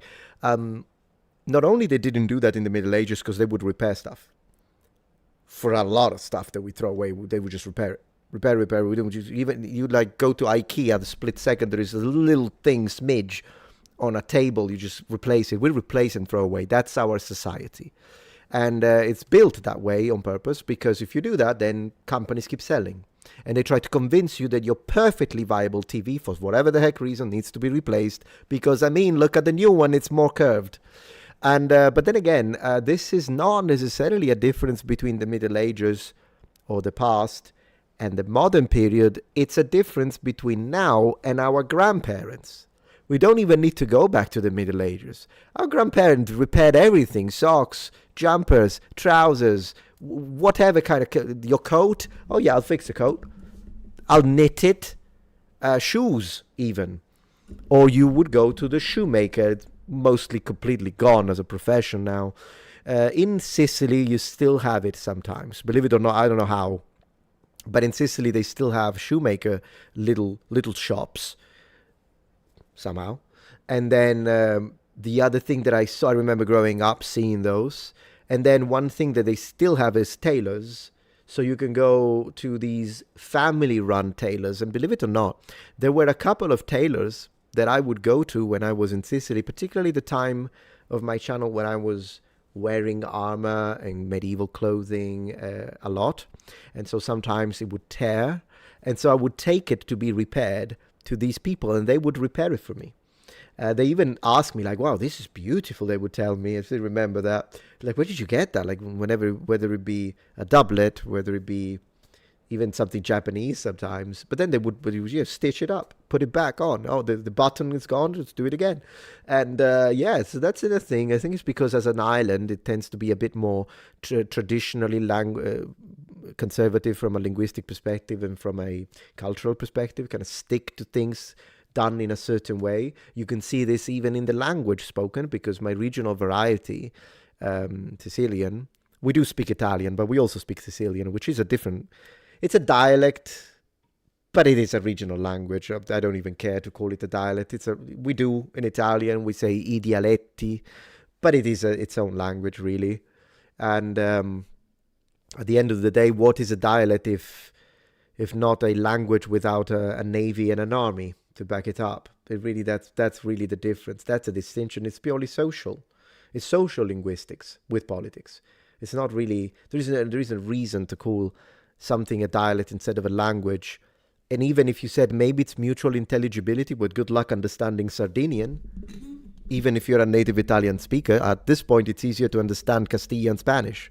So no, it's really a matter of, yeah, and so there are some words in Sicilian, like the fact that in emphatic clauses, so when we want to put emphasis to what we say, I do speak Sicilian, by the way. If we want to put emphasis, we put the verb at the end exactly like they did in Latin. It's just in Latin it was optional.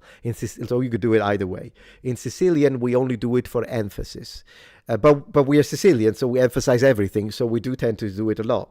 And I still remember that in some Sicilians, even when we speak Italian, we tend to put the verb at the end, even though in theory you shouldn't, because standard Italian, and Italian as it's spoken in the majority of regions of the peninsula of Italy, is a subject, verb, object, just like English. Sicilian can be subject, object, verb, depending on the situation, or subject, verb, object. As I say, it's kind of, you have the choice. So I remember that now I know, because I studied it and all the rest.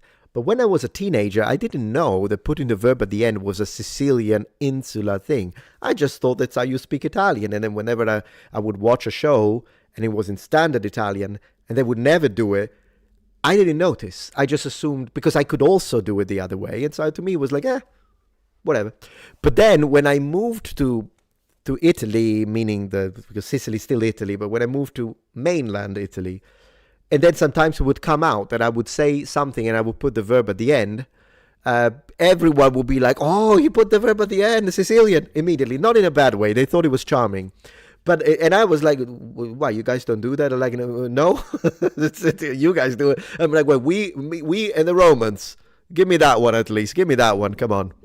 Being put into use. Ciao caro, saluti da Parma, ciao. Again as fertilizer. The poshest of establishments might have used herbs to sweeten the air. So they might have used mint or thyme in the actual flooring so that when people trod on it, it created a nice aroma. That is probably quite rare though, because it's fairly expensive. Yeah, that's what I was going to say. Wait, I turned him in a little ghosting there. I turned him into a ghost. Since we have an Italian here from Parma, and yes, Parmalat, I buy it here. I found a place that sells Parmalat, the milk. Anyways, since we have someone from Parma, it does make me sound very Sicilian if instead of saying sono siciliano, I say siciliano sono. Like, it makes me sound so freaking Sicilian. It's like immediately, you can point the finger with the open vowel even more. Siciliano sono. And technically, I'm still speaking Italian, but because I put the verb at the end, Sicilian I am, basically. It's like immediately, you could tell, like, I guess Sicilian. Okay, it takes like half a second to figure that one out. Confirm me as someone from the north. Feel free to confirm in chat, but yeah. And possibly reserved for when you knew nobility were visiting, when you wanted to put on a good show and perhaps charge them a bit more than you would normally. By midday, the inn is actually bustling with activity. All the guests that are staying over have left. The odd recalcitrant one has also been kicked out. The common room has been tidied up and it's okay, we are 15 minutes in. All right, so I didn't want to react to the entire thing. It's a 27 minutes video, but I do want to give him a like, and I do want to suggest to you that if you enjoyed the storytelling and you're like, man, I really want something to watch tonight while you do whatever the heck you do, subscribe to him, check him out, finish the video, give him the like, give him the comment. Absolutely worth it. He's got a treasure of a channel. So we always like modern history TV.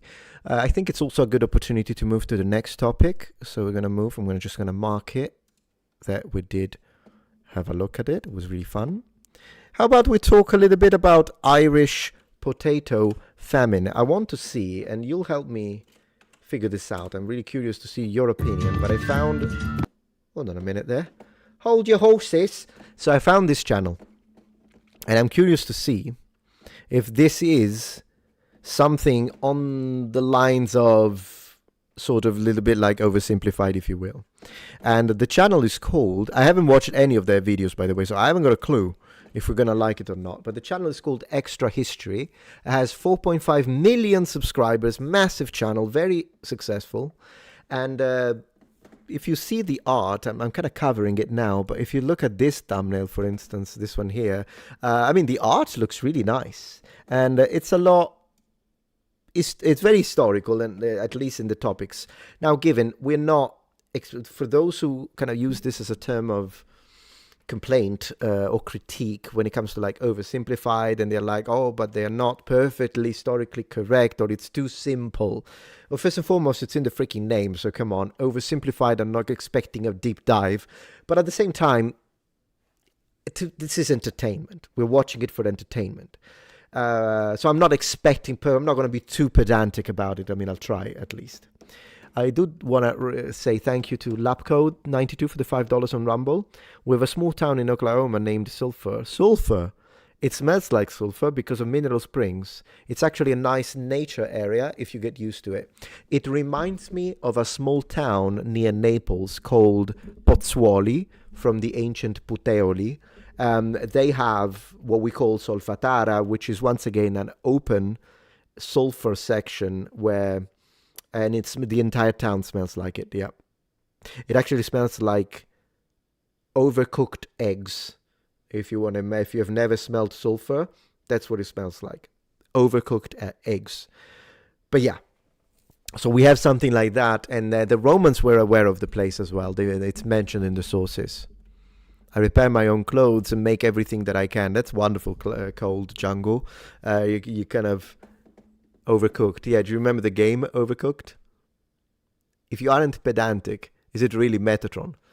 Well, of course, even if I say that I'm going to fail miserably. So just because I'm saying it, it doesn't matter because it's not going to happen anyways. Rotorua in New Zealand smells like rotten eggs because of the sulfur. There you go. So I guess there are multiple places on Earth like that.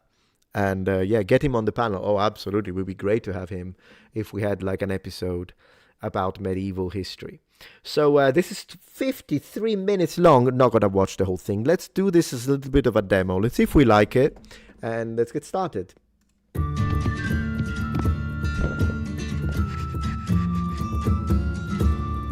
The first thing the farmer notices is the smell. Okay. An earthy rot in the fields. The Irishman walks into his potato field to find the plants turning brown and wilting. He digs up a tuber and finds it slimy like a bar of soap. Oh. When he slices it open, brown mucus oozes out.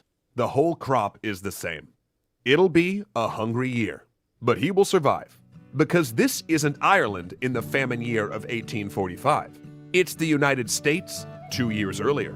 And this man has no idea how this blight will devastate the country of his birth.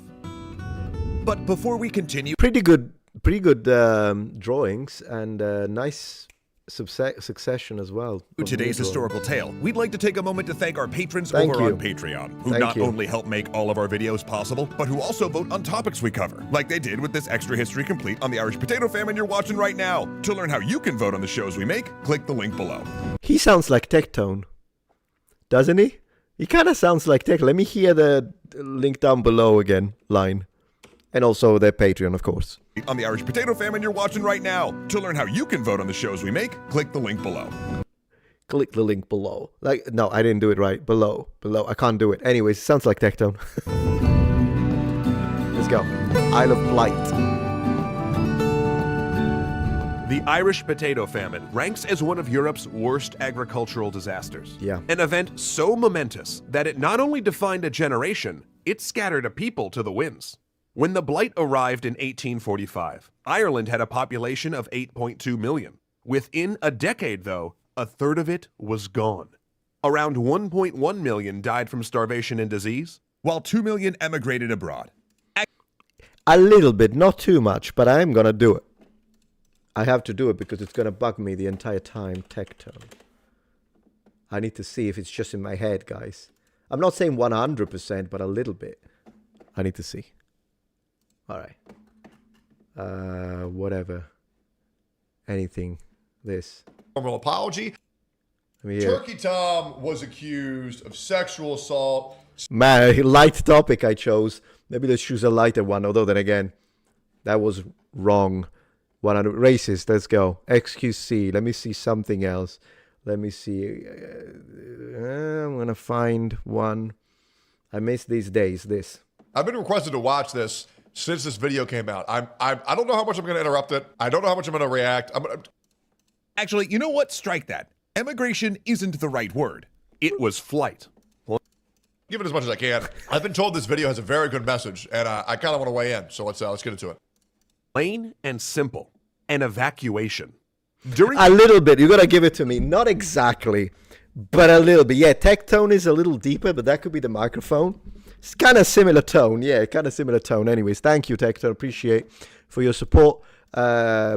Really cool guy, by the way. He messaged me privately, thanked me for being decent when it comes to my reaction to his whole situation that happened, and I appreciated that. You know, I'm sure he's busy.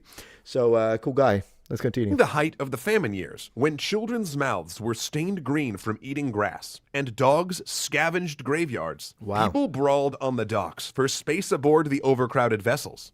Most didn't even care where the ship was headed, as long as it wasn't Ireland. Yet Ireland was not the only country, or even the first, to experience the blight.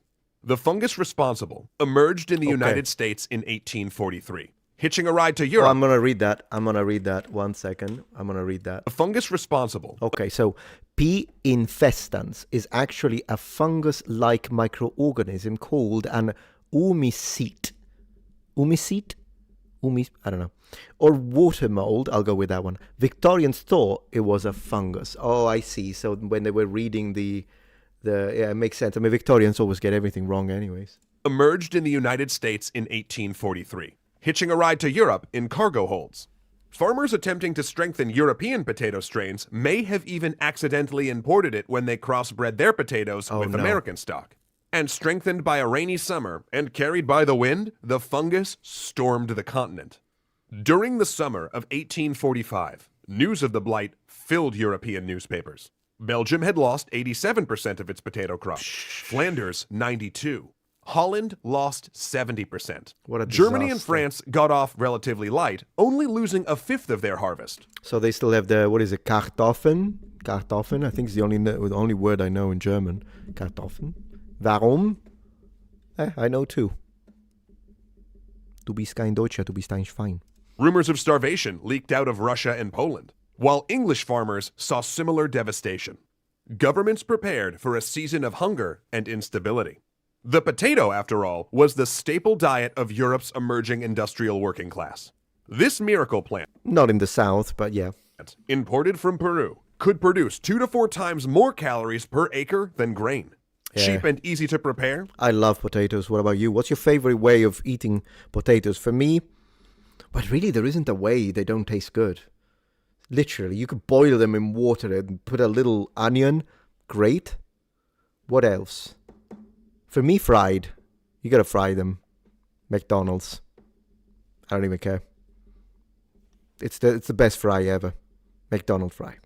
Unbeatable. You can beat the burgers. Can't beat the fries. If you disagree, you're just wrong. Baked potatoes, though, yeah, with a little rosemary, and it smells like the entire kitchen, the entire house. Holy moly. Goodness gracious. Love your historic content. Learn a lot from you. Thank you so much, DBD Blocks. Appreciate your support. Thank you so much. Appreciate.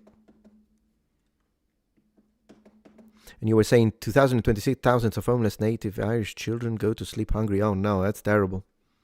That is terrible. Irish butter is amazing. I don't think I've ever... Oh, well, yes, you're right. I think even the butter we get, it's imported from Ireland, so they must do it right. It comes all the way from the 6,000 miles. It allowed Europe's shrinking agricultural sector to feed its booming manufacturing workforce. And between 1750 and 1850, the European population nearly doubled, partially due to the potato. Any threat to the potato crop was a serious problem. In fact, these crop failures would help spur the wave of revolutions that racked Europe in 1848. But here the story of Ireland diverges, because while all these countries experienced economic hardship and social change, Ireland alone starved. The reasons for that are complicated, but they boil down to 2 factors. The first was a land system that made Ireland uniquely vulnerable to a crop failure. And the second factor was human. A group of British leaders governing from London who saw the famine relief as a vehicle for reforming the Irish economy and instructing the people's moral character. Throughout the crisis, British policymakers would make economic reform their primary objective. Yeah, no wonder the Irish are not very fond. I can see that. I can totally see that. With saving lives as a distant secondary goal. The blight indeed was, as British politicians argued, an act of God, unstoppable and inevitable. The famine, by contrast, was the work of men. But that was still to come. In the summer of 1845... Yeah, also because in this period, the industrialization really overpopulated cities. And even though oftentimes when we look at movies that are set in the Middle Ages, for instance, everything looks dirty and everyone is sick and everything is gloomy and dark, that's actually a better representation on the first mass industrial cities of the 18th century and the early 19th century. Not all, but I'm saying if you really wanted to convey that and exaggerate it a bit, that would be a better representation rather than the Middle Ages. Because in the Middle Ages, I mean, of course, if we are looking at the plague, that's a different situation. If that's where you want to set your, whatever the heck it is you're doing, movie, video game. But even after that, there would be, in fact, less people. And so the overall economic condition and salary will go up, believe it or not. It's an awful thing to say, but it's true. There was an economic advantage to a lot of people dying, which is terrible.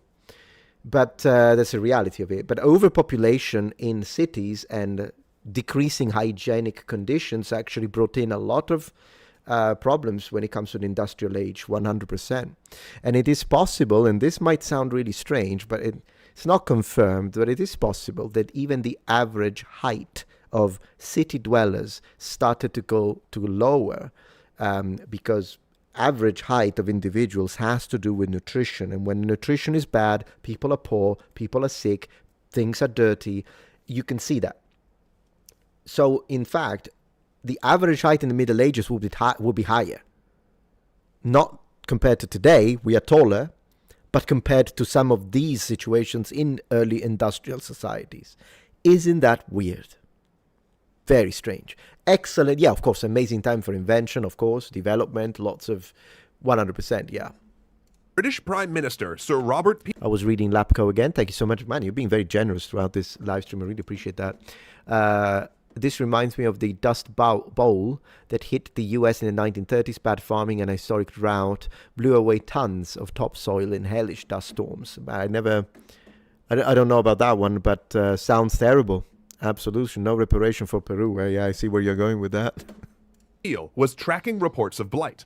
He worried about it striking England, of course, but he knew that if it took hold in Ireland, the result would be catastrophic. Technically, Ireland had been a part of the United Kingdom of Great Britain and Ireland since 1801, but in a practical sense, it had been the very first step in the British colonial empire. The English had ruled it directly or indirectly for centuries. In that time, the British Crown had gradually dispossessed native Irish Catholic families, confiscating their land and gifting it to English and Scots Protestants who were considered more reliably loyal, while Catholic countries sponsored a series of Irish revolts against the Protestant English, and tensions grew. The climax came when Oliver Cromwell reconquered Ireland after a rebellion, completing the process of land Nice armor, though. confiscation and totally replacing Irish landowners with English and Scots, the so-called Anglo-Irish. And it was bloody. Conservative estimates suggest that Cromwell's invasion, along with the famine it caused, may have killed 10% of the Irish population. Holy moly. To prevent another uprising, Cromwell and later British governments passed a series of penal laws restricting Catholic rights. Catholics could not hold public office, own firearms, or be admitted to the bar as lawyers. They couldn't own a horse worth over £5, vote, teach school, or marry a Protestant. You might think it's crazy that you would have laws and, in fact, a sort of inward-outward distinction between, through religion, and not even a different religion per se, they're both Christians, but between like the Protestants and the Catholics, be like, man, that's crazy that they consider, they're treating them as externals. But you know, that system happened in the Middle Ages. It's just that in the medieval period, you were either a Christian or you were a heathen, if you will. So like, can't think of the word right now. Just leave Ireland alone, everyone. Well, yeah, of course. Ireland for the Irish is what I say. But what was I going to say? Pagan. Oh, goodness gracious, man. Today my English is just cooked. Whatever. So yeah, that's how they distinguish. And it was used, as I mentioned in the live stream from, I think, yesterday probably. So you were here. If you were here, you already heard me say this. But it is an interesting thing that it's kind of like the same thing that the Romans were doing. It's just that the Romans did it between citizenship, you're a Roman, and lack thereof, so you're a barbarian. That's the inward-outward, and it did have real societal repercussions to whether or not what you could do, the kind of job opportunities, careers, stepping up in the social ladder, and all that kind of rich you can get. There was a lot, whether you're one of us, Roman, or you're not, barbarian. But in the Middle Ages, that was through Christianity. You're a Christian or you're a heathen. If you're a heathen, bye. We don't have anything to do with it. Well, we'll tax you, but that's pretty much it. And so this doesn't surprise me so much because of what was already done centuries before. There were restrictions on how they could own land, and when willing land to children, they couldn't give it intact to the eldest, and had to break it up equally among all their children. Churches couldn't be built of stone, and had to sit far from roads, and they couldn't attend universities at home or abroad. Wow. And 80% of the Irish population was Catholic. These laws were designed to bar Irish Catholics from all forms of political and economic advancement. And while they were gradually repealed, the last vanishing in 1829, it would take generations for the Irish to recover economically. Yeah. And on top of that, these landlords charged astronomical rent on the land, barely allowing the native Irish farmers to survive. And the whole thing took place in a system of middlemen so convoluted that, okay, here's an analogy. Imagine someone owns an apartment building today. That's the landowner. I always found curious this pronunciation characteristic of American English that some American speakers have when you say imagine. It sounds almost like a ah instead of imagine. Let me hear it again. Analogy. Imagine someone. Imagine. It sounds like an ah to me. Is that just me because I'm not a native speaker, or am I onto something? Let me hear it again. So convoluted that, okay. Here's an analogy. Imagine 100% he says imagine. Imagine. I'm not making fun of it. I find it curious. What I know to tell you. I'm a linguist. Imagine. Yeah. Someone owns an apartment building today. That's the landowner. They don't want to manage it, so they pass it off to a middle person to manage. Now the middle person wants to make a profit and knows there's a lot of demand, so they jack up the rent. Yeah. And to make more profits, they subdivide some of the larger apartments into smaller ones. Which is basically what's illegal these days, depending. But I do remember in Italy, one time we were, as students, we were accused of sub-renting our rooms. I wasn't even doing it. I was just having friends. Okay. So as a university student, I was a little weird in the sense that, I did a lot of tandem exchanges when I wanted to practice either Mandarin or Japanese. So whenever there was a student from Japan or a student from China, I was all over that because I wanted to practice. And so I would often tell them, oh yeah, come and stay in my place. And so they would come and stay for like 3 weeks, a month, so that I could practice every morning, every day, either Mandarin or Japanese. And that's when my landlord accused me. He's like, are you? And I'm like, no, I'm not asking them for money. So I mean, that am I not free to invite people to friends, good friend of mine? So there's that. Now, under the pressure of making this exorbitant rent, some of the building's tenants start to get roommates or rent some of their bedrooms on Airbnb. There you go. Further subdividing their own apartment. Wow, this sounds really familiar. Oh, hi, NYC. I didn't see you in this analogy. See? Anyway, that's basically... Okay, so it's not just Italy then. What happened to Irish farmers.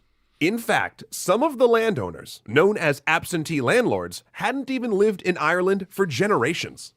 The trend was bad. Then events made it worse. During the Napoleonic Wars, Irish goods suddenly became a major part of British imports, as the war cut off suppliers in France. Things improved for the Irish, with many turning to new manufacturing jobs. But then, Napoleon was defeated. French goods returned, and the burgeoning industrial sector collapsed.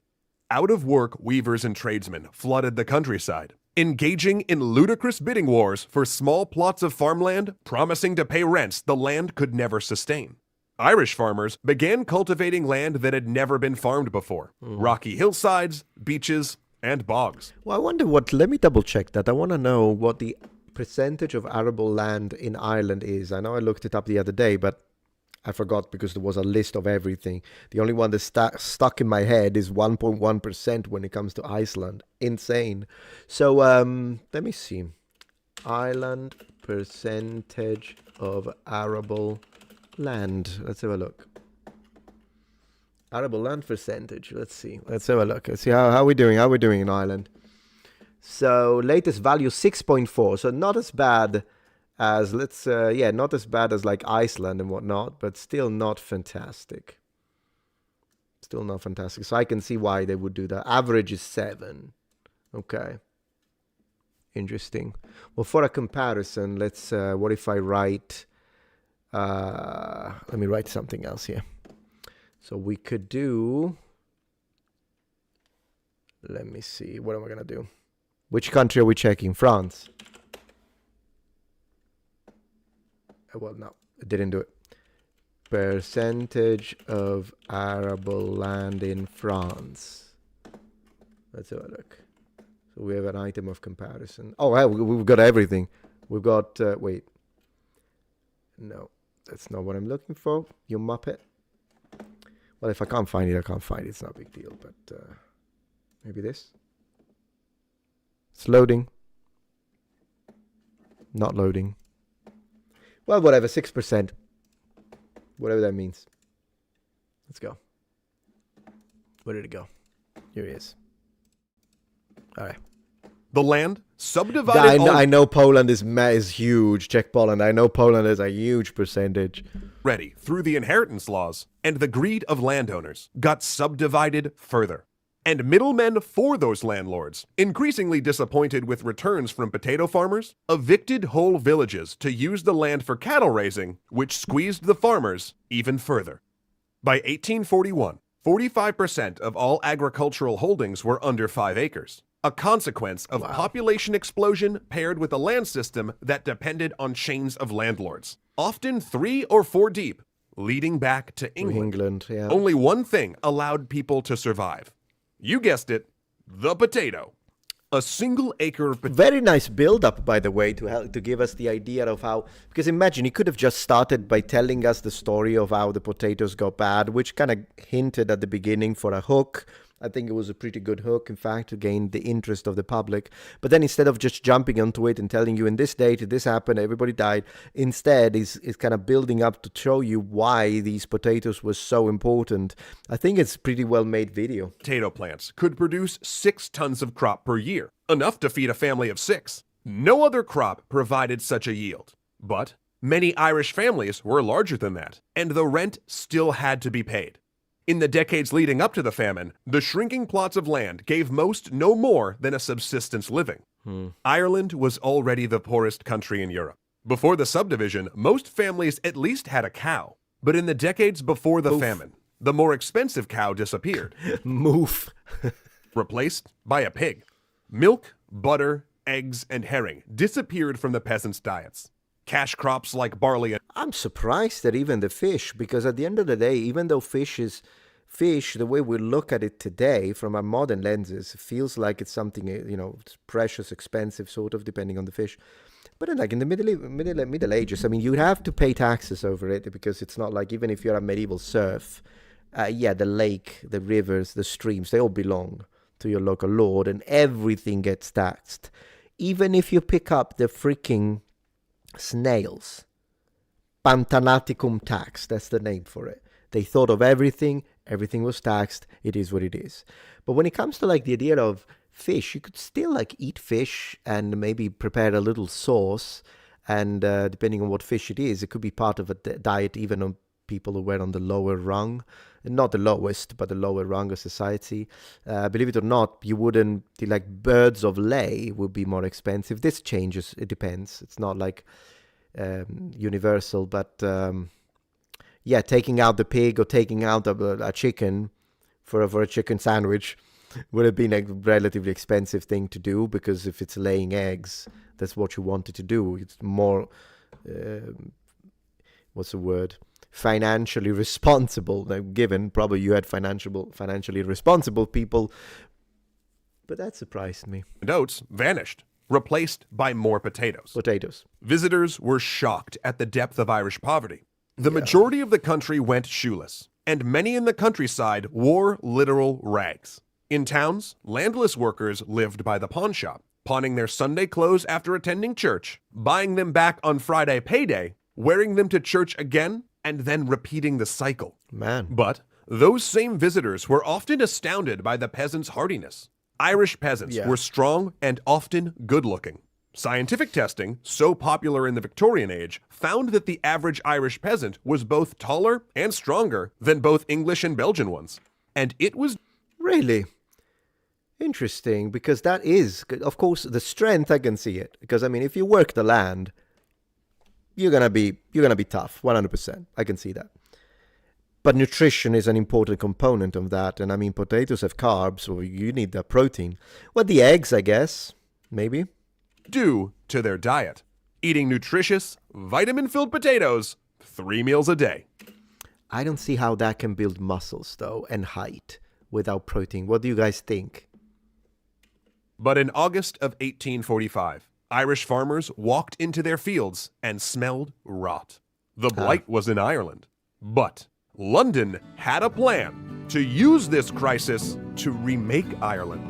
A plan that would bring down Prime Minister Peel. The Corn Laws. London, September 12th, 1845. The press operator runs off issues of the Gardener's Chronicle. Over 6,000 copies, fresh and ready for tomorrow. The editor bursts in, waving a piece of paper. They must stop the presses and insert a front page notice. No, it can't wait until next week. The potato blight has reached Ireland, the notice reads. Crops around Dublin are perishing. It ends with a question. Where will Ireland be in the event of a universal potato rot? But everyone knows where it will be. In the embrace of hunger. 2 months later. The Gardener's Chronicle was in the minority when it predicted agricultural disaster. Over the past 2 months, the press sent mixed signals. Some said the potato crop was fine. Others that the blight only affected a few counties. So to get a sense of the problem, Prime Minister Robert Peel sent a scientific commission to get solid numbers. Wait, pause the history for just a second. Okay. The Prime Minister's name during the potato famine was Peel. Oh. No one else thinks that's a little funny? Oh no, I didn't even notice that. I didn't even note it didn't click. I don't know why it didn't click, but it did not click. I love he's got a little RP, I guess, so we can imagine how he sounds. Man, that's insane. Potatoes have protein too? Do they? But enough protein to compensate for like a meat weak diet? I wonder, because I guess you could eat legumes. Legumes have a lot of protein. Potatoes, I don't really think so, unless I'm wrong. I mean, I'm not a nutritionist, but if I had to take protein, increase my protein intake through vegetables, I would go for lentils, chickpeas, maybe that. But I'm not sure I would just start chugging potatoes. There's nothing wrong with combining protein and carbs. I was told that it in fact helps protein absorption because of the insulin spike. So it's good to mix them, but just carbs? But then again, maybe I'm wrong. Maybe you know more than me when it comes to potatoes. Who knows? No, I know it's a serious story. Come on, stop looking at me like, fine, you know what? It's fine. I'm sorry. Potato peel. His name's Peel, though. Now, that commission was in the House of Commons, telling Parliament to expect 80% mortality in the potato crop. Why is the entirety of the Parliament mad? It's kind of funny. Every single one of them is mad. They devised methods for keeping the blight away from harvested potatoes, but these proved ineffective. The news troubled Peel. In the summer, there had been hints of crop loss, but that was nothing new. Irish potatoes were unreliable. There'd been 16 potato failures since 1800. And when crops failed, tenants couldn't pay their rent. Of course. When tenants didn't pay, landlords brought police and troops to throw them off their land. Really? That meant riots and retaliatory livestock killings. It would also mean secret societies like the Molly Maguires and White Boys ambushing landlords and middlemen in their carriages. I can see that, yeah. And those previous potato losses were only regional. This was the whole island. Instability worried. Sounds a bit like today, you say? A constant repeat of cycles, isn't it? History. Peel. A few years before, the Irish Member of Parliament, Daniel O'Connell, who had campaigned successfully against anti-Catholic laws, had set his sights on repealing the Act of Union. O'Connell's outdoor meetings had attracted 500,000 people, and the government had to threaten force to disperse them. Since then, Peel had taken a more conciliatory approach. But famine could upend everything. Of course. And the reports were bad. Now that it was November and the full harvests were coming in, the scope of the problem was becoming clear. Not even harvested potatoes were safe. In Western Ireland, a poor farmer had buried his harvested potatoes in a pit, muttering a prayer at how lucky he'd been. No blight. But a few days later, he opened the pit to check them. Half were totally rotten. Panic struck the whole west of Ireland, where the climate was too wet for grain or oats. I cannot describe in language strong enough. Yeah, you say, why didn't they plant other stuff? Sounds like they were, I don't know. He said it wasn't an available choice. I wonder why. Read one account. The frightful and awful alarm of the poor people. May God, in his bountiful mercy, avert such a disastrous calamity. Peel had his faults, but inaction was not one of them. The son of a textile industrialist, he was the first prime minister to come from business rather than the aristocracy. He'd risen through the civil service with sheer hard work and a few big gambles. Cool. And he was about to gamble again. Ireland would need food, but Peel would have to walk a fine line. He was a Tory, and his Conservative Party were hardcore trade protectionists, particularly due to support from grain merchants. Whatever he did, it couldn't undercut or upset the grain market. And then there was the opposition, the liberal Whigs. They were similarly hardcore when it came to free trade economics. They hated any government intervention in the market. So in other words, the Tories wouldn't support bringing in foreign grain because it would cut local merchants' profits, and the Whigs would shoot down any intervention on price. Wow. Pretty good video so far. What were you saying? Eggs have tons of protein. Oh yeah, of course. I heard, like, I remember back in the day that I thought that all the protein was in the yolk and no protein was in the albumin or the white. I think it's that most of the protein is in the yolk. Like if you have a 6, correct me if I'm wrong, but I think last time I researched this, out of average size egg, 6 grams of protein, 4 in the yolk, 2 in the albumin. I think that's how it is. Something like that. The Dutch word for protein is egg white, really. That's kind of crazy. Now I kind of want eggs. You know what? Tonight I might make some fried eggs with some sauce. What sauce should I do?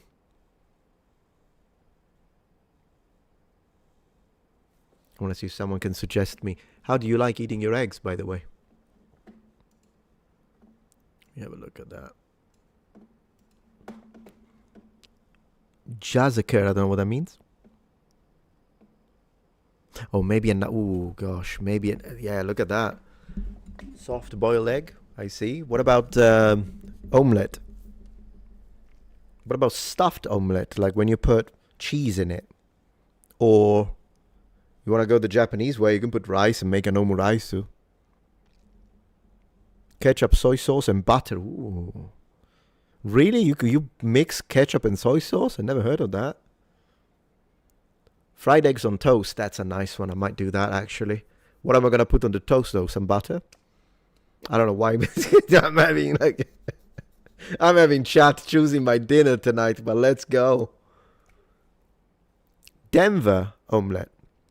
Omelette du fromage. That's it. That's it. You like dip toast fingers into soft boiled egg. I don't know. For me, it's like it's gonna be hard boiled, mate. Even when like it's fried, it's sunny side up. Is that no? It's the other way around. When it gets all solid, can't stand it. When it's like that's just me. Mix them with the rice and it's excellent. That's not a bad idea, actually. We ended up talking about. Hey, give me a break. We've been talking about food this entire time, potatoes and whatnot.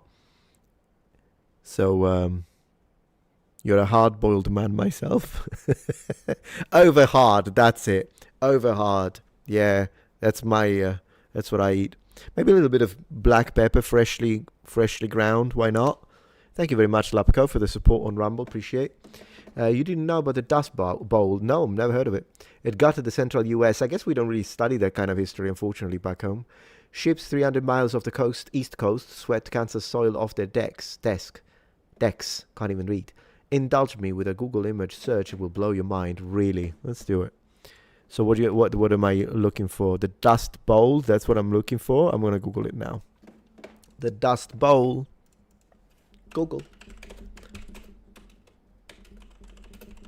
Let's see. Images. It's taking a while to... Goodness gracious. Oh, you know what this reminds me of? That movie, Interstellar. Do you remember that? That's what it reminds me of. Man, can you imagine you wake up in the morning and this is the size of your freaking house? You wake up in the morning, look outside the window and you see this. I'd think like it's freaking Armageddon time. Man. Yeah, no wonder. How do you even breathe? Yeah, there you go. They just answered my question. That's how you breathe. That's how you breathe, all right? Goodness gracious. The sun disappeared. 27 photos to capture the tragedy of the Dust Bowl in Kansas. My gosh. Like, where did this come from again? That's 1930s. Holy moly. So not only there was the First World War, then this, and then while you're at it, Second World War. I do love these cars though.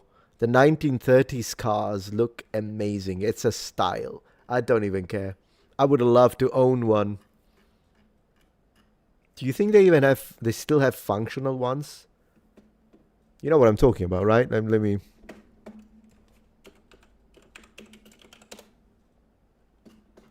The black ones. I like the black ones. Let me see if I can find... Yeah, like this. like these. It's like really the in between of a horse chariot, of a horse carrier, whatever, and a car. Particularly, yeah, my gosh, look at this one. That looks incredible.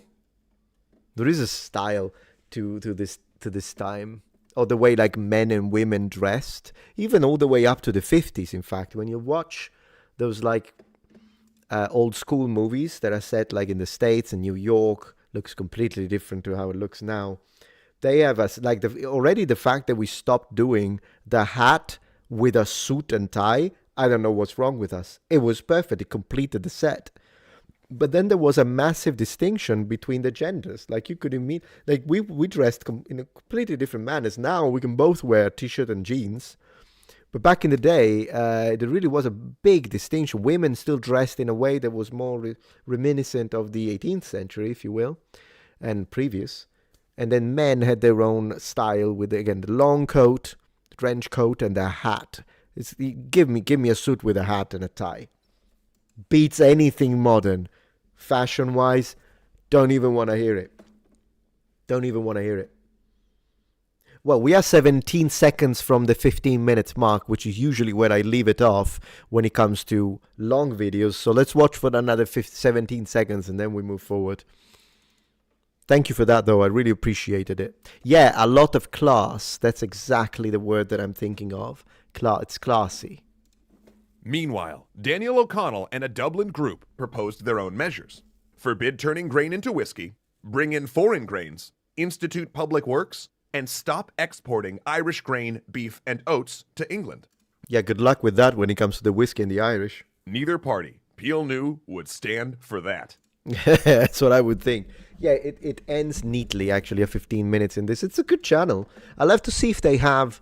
Now, of course, this is a topic that I haven't studied, so I haven't got a clue if what they said is correct, but it was interesting, and I think it does appear like they're a channel that puts time into production, because making a 53 minutes video, animation only, and drawings, it's a massive allocation of resources, which I do appreciate. I'm going to have a look at their Patreon very quickly.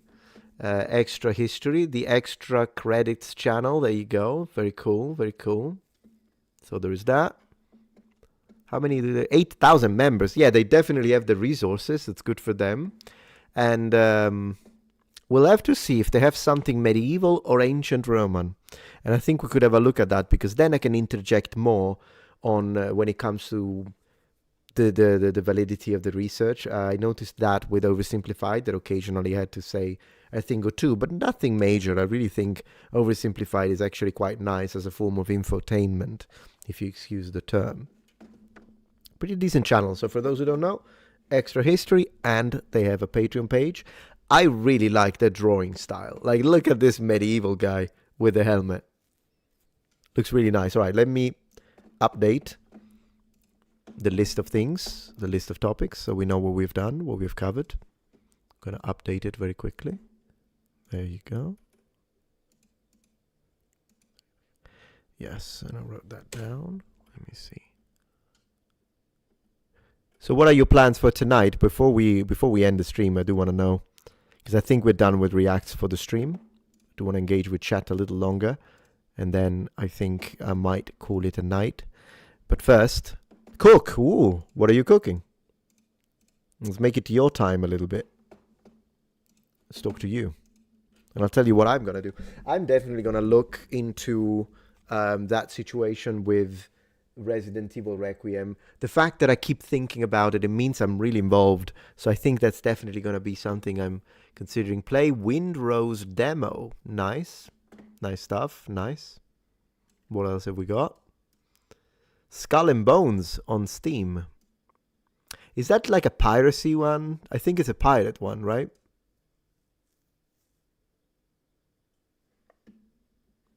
Cool, cool. I'm going to put chat on screen for a second. There you go. I don't keep it for too long, because sometimes there are some, like, I don't think Twitch likes it when I do this. So I will only do it for a little bit. But let me see what you guys were into. Local bistro. Wow. Local bistro.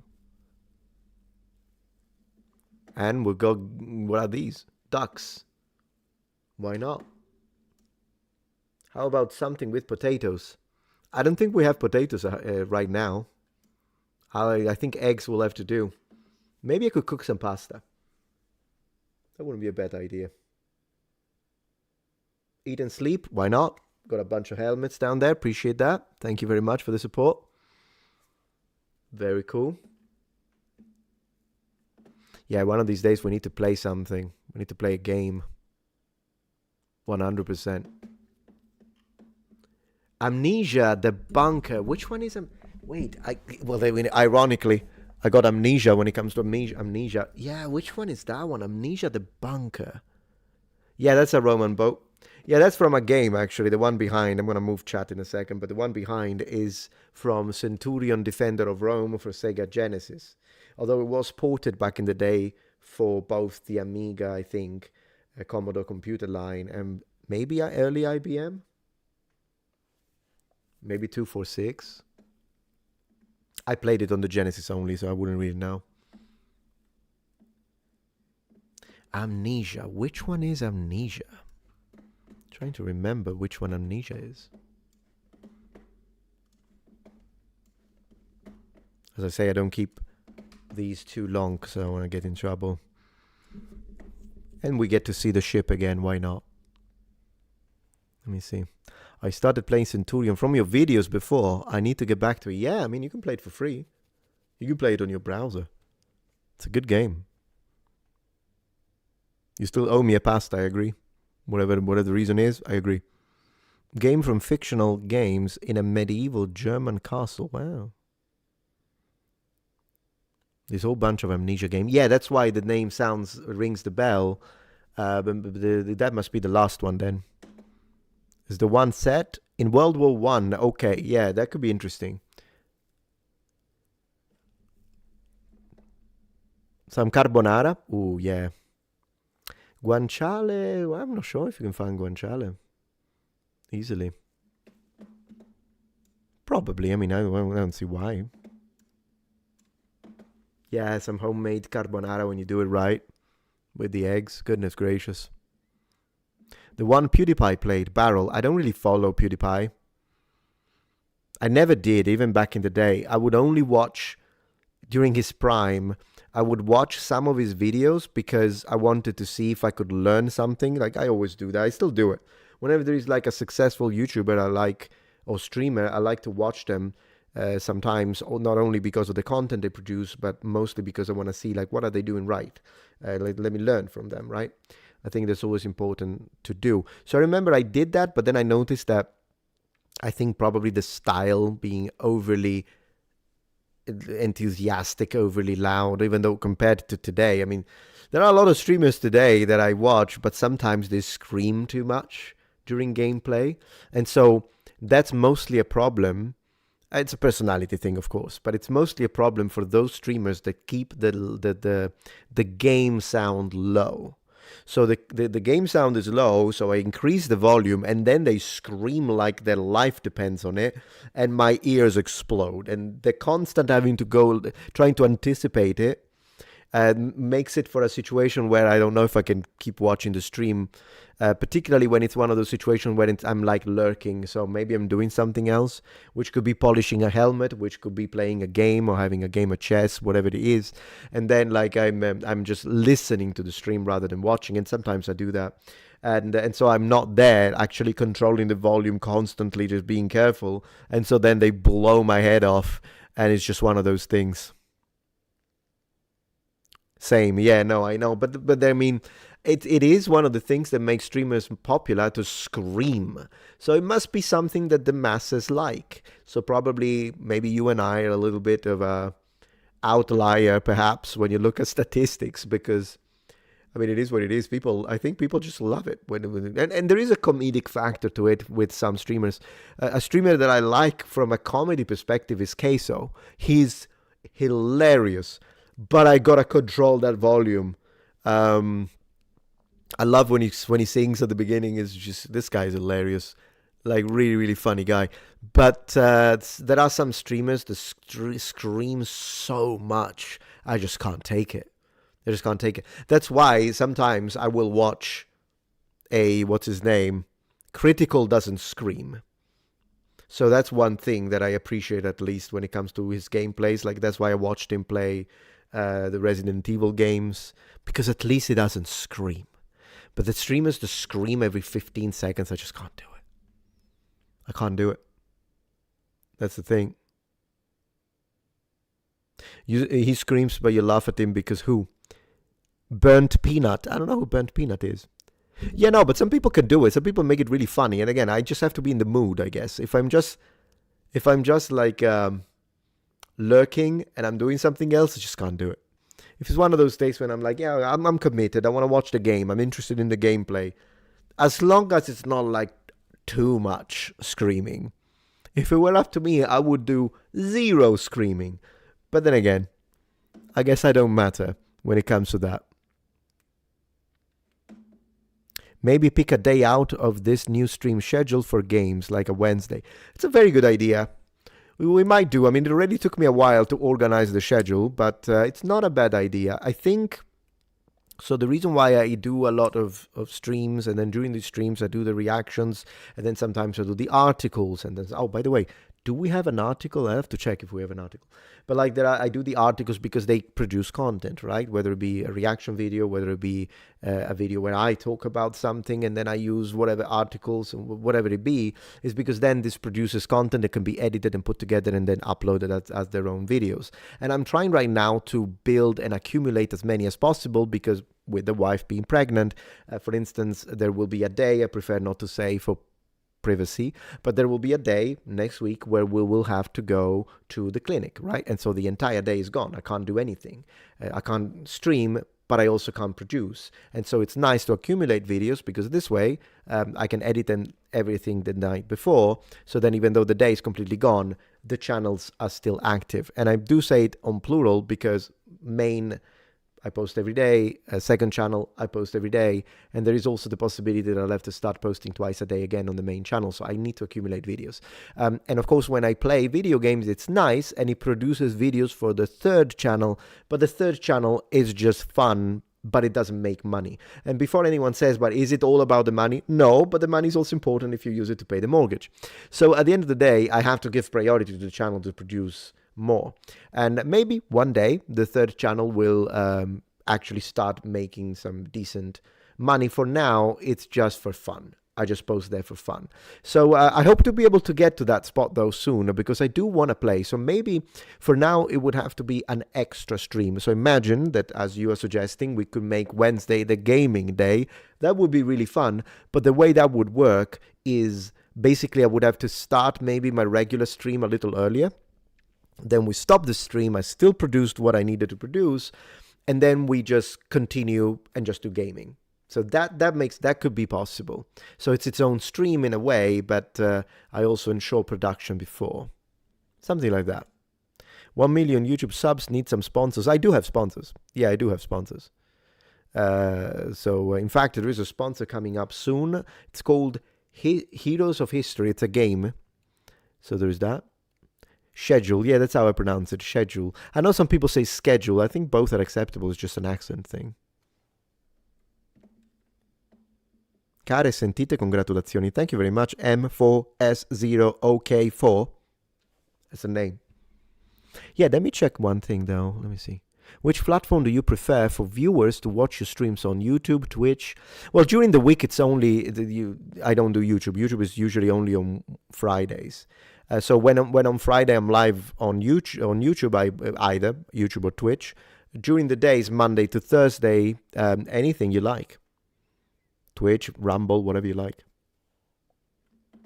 Doesn't really matter. Okay, let me check, because I thought there was that article, but maybe not. Probably not.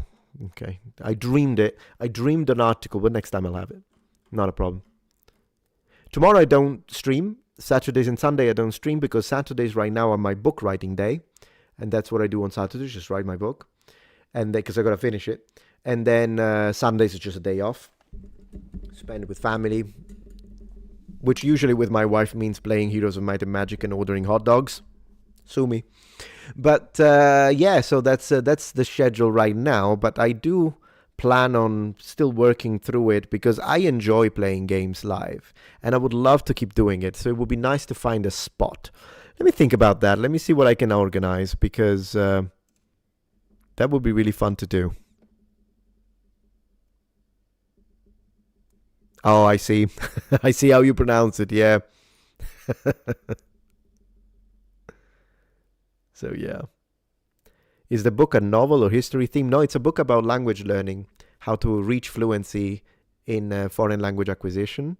It was the easiest thing for me to write because I didn't have to research it since I picked up quite a few languages and I used to teach my language learning for a decade. So I didn't need to research for it. It was the easiest one. I've already written 150 pages, by the way. It's coming up. It's coming up. I'm a little slower than what I had anticipated, but I guess I hadn't anticipated to get a child in the meantime, sort of, when I planned it. But it's working. It's working. It will get done, hopefully soon. And we'll see how that goes. Then after that book is published, then we might look into something maybe historical. We'll see. But for the first book, I think I went for the easiest one to write because I didn't want to overpromise and underdeliver. If anything, I would rather underpromise and overdeliver, which is, I think it's coming up nicely. It's 8 chapters. It's well organized, but maybe I'm a little bit of a perfectionist, so it's taking a little longer because I keep rewriting paragraphs because I want them to be nice and easy to understand, easy to pick up, easy to read, but still packed with information. Not just an ebook, right? No. You will be able to buy it both physical and digital, whichever you prefer. In fact, I did a. If you want to have a look at what it is that I'm preparing, I'm going to show you very quickly because I've already done some updates because I'm trying to keep the backers updated, and I've already posted the intro and the preface, so they're already, you can read them, and soon I will post a free chapter. Maybe first I'll post a page or two, and then eventually I'll post a free chapter that will be available to everyone, so that you can read the free chapter and see if you're even interested or even if you like the way I write or prepare the book before you decide to commit. I thought that was a good idea. I do want to say thank you, of course, to all the people that kickstarted it. Then you take it out, money. Kickstarter. That's where a lot of people. Just to show you what we are talking about, because I know that people don't know about this, because you can mention it on videos, but it still happens sometimes that the information doesn't reach, and that's why you have to pester people. I apologize for that, by the way, but that's why we always creators speak about our projects over and over and over again, whether it be Patreon support or whether it be this kind of stuff, or whether it be come and follow me on Twitch, that kind of stuff. Yeah, we have to. It's just how it is. It's just part of the... which one is it? GoFundMe, I think it is. Yeah, GoFundMe, that's what it was. One moment, I'm signing in. Okay, for some reasons... One second. Let me see if it's this. Okay, I think I found it. Yeah, this is the one. So this is the, and I have raised the 7.5 thousand, and I'm very grateful for that, which was kind of funny also because, and before people say, but what's the purpose of this? It's actually very common to kickstart a new author and the production of a book just to gauge interest. If people like the idea, it's very common. Man, someone donated $200. That is insane. I asked for $5, so that is insane that it happened. But it's very common for new authors to try and kickstart to see if there is even, because you have to invest a lot of time, and then of course there is the uncertainty on whether or not you're going to sell. So this kind of it helps for the production costs, whether it be because I'm going to have to pay people to review the draft and check my punctuation. I'm going to have to pay an artist, no AI. I'm going to pay an artist to draw the cover, and there are other expenses that have to do with the production. And so I decided to kickstart it, and it was funny as well because people on Reddit, I saw it when I posted this. At first, it was very slow. So at first, it was like maybe $300, $400. And people on Reddit jumped onto it. And they were mocking me, right? They were saying, look at him, he failed. He got nothing. Ha ha ha ha, he deserves it. Well, here we are. I mean, $7,550 to me looks like a success. It's a lot of money. And I'm very grateful for it. But yeah, so that's where we are at. And so the book is coming. And then you have updates. You see there are 3 updates here. And they include the introduction that you can read if you're interested in that.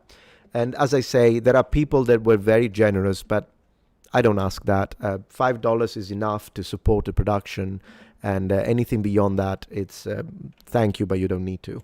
Like, I'm just going to say that. So I'm going to put the link here if you want to read it. I explain everything about it, the book, the idea, what I'm doing, why I'm doing it, the way I'm doing it.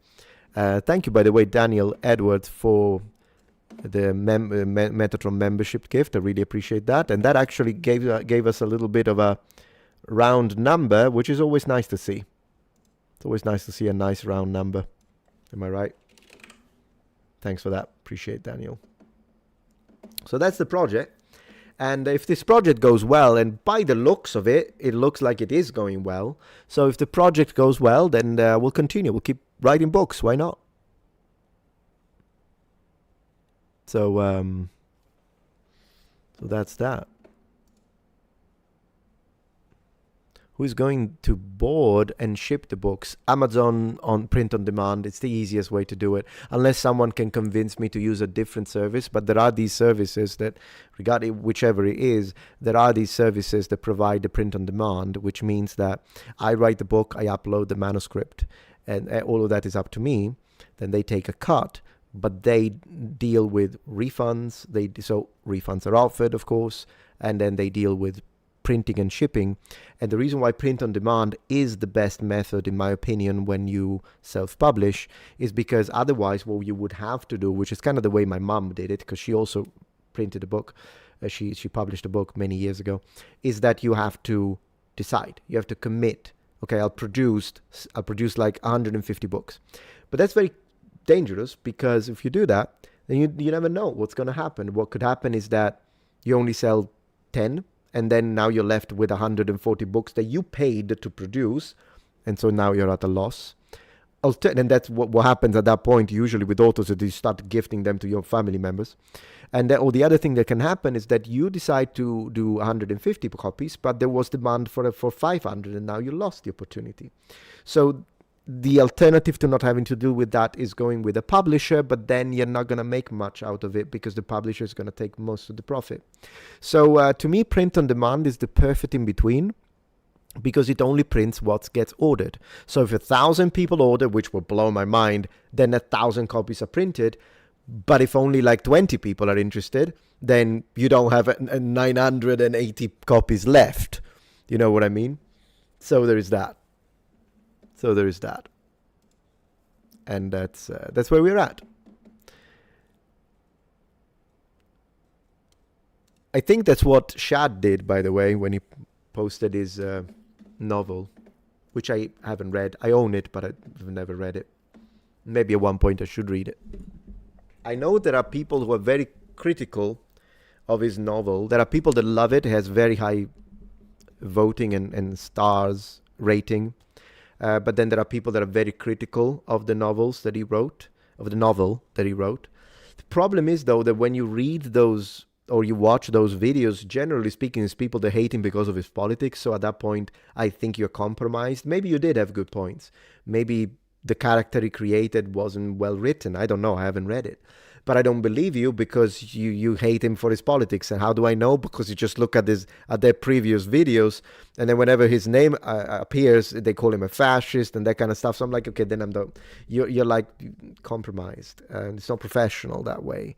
And that's why a lot of the time I think a lot of the attacks that he gets are not fair. But I haven't read the book, so I don't know if maybe some of the critiques would be valid from a neutral perspective, and who knows? You say, yeah, I don't believe they actually hate the book. Me neither. I honestly, genuinely think that there are a lot of YouTubers, and at this point I'm not even showing them because I don't want to give them the free advertisement. Maybe at one point I might do a debunking or something, or an actual attack like I do oftentimes when I call out people. But there are people that Like, they don't get views unless they talk about him. So there's that. And then, which is why I don't want to incentivize. But then whenever they do make these videos and I go and watch them, it's like it's clear that what they just hate him. They hate him. And what that tells me is that if he had the same politics that they had, they would have praised the book. And to me, that's dishonest.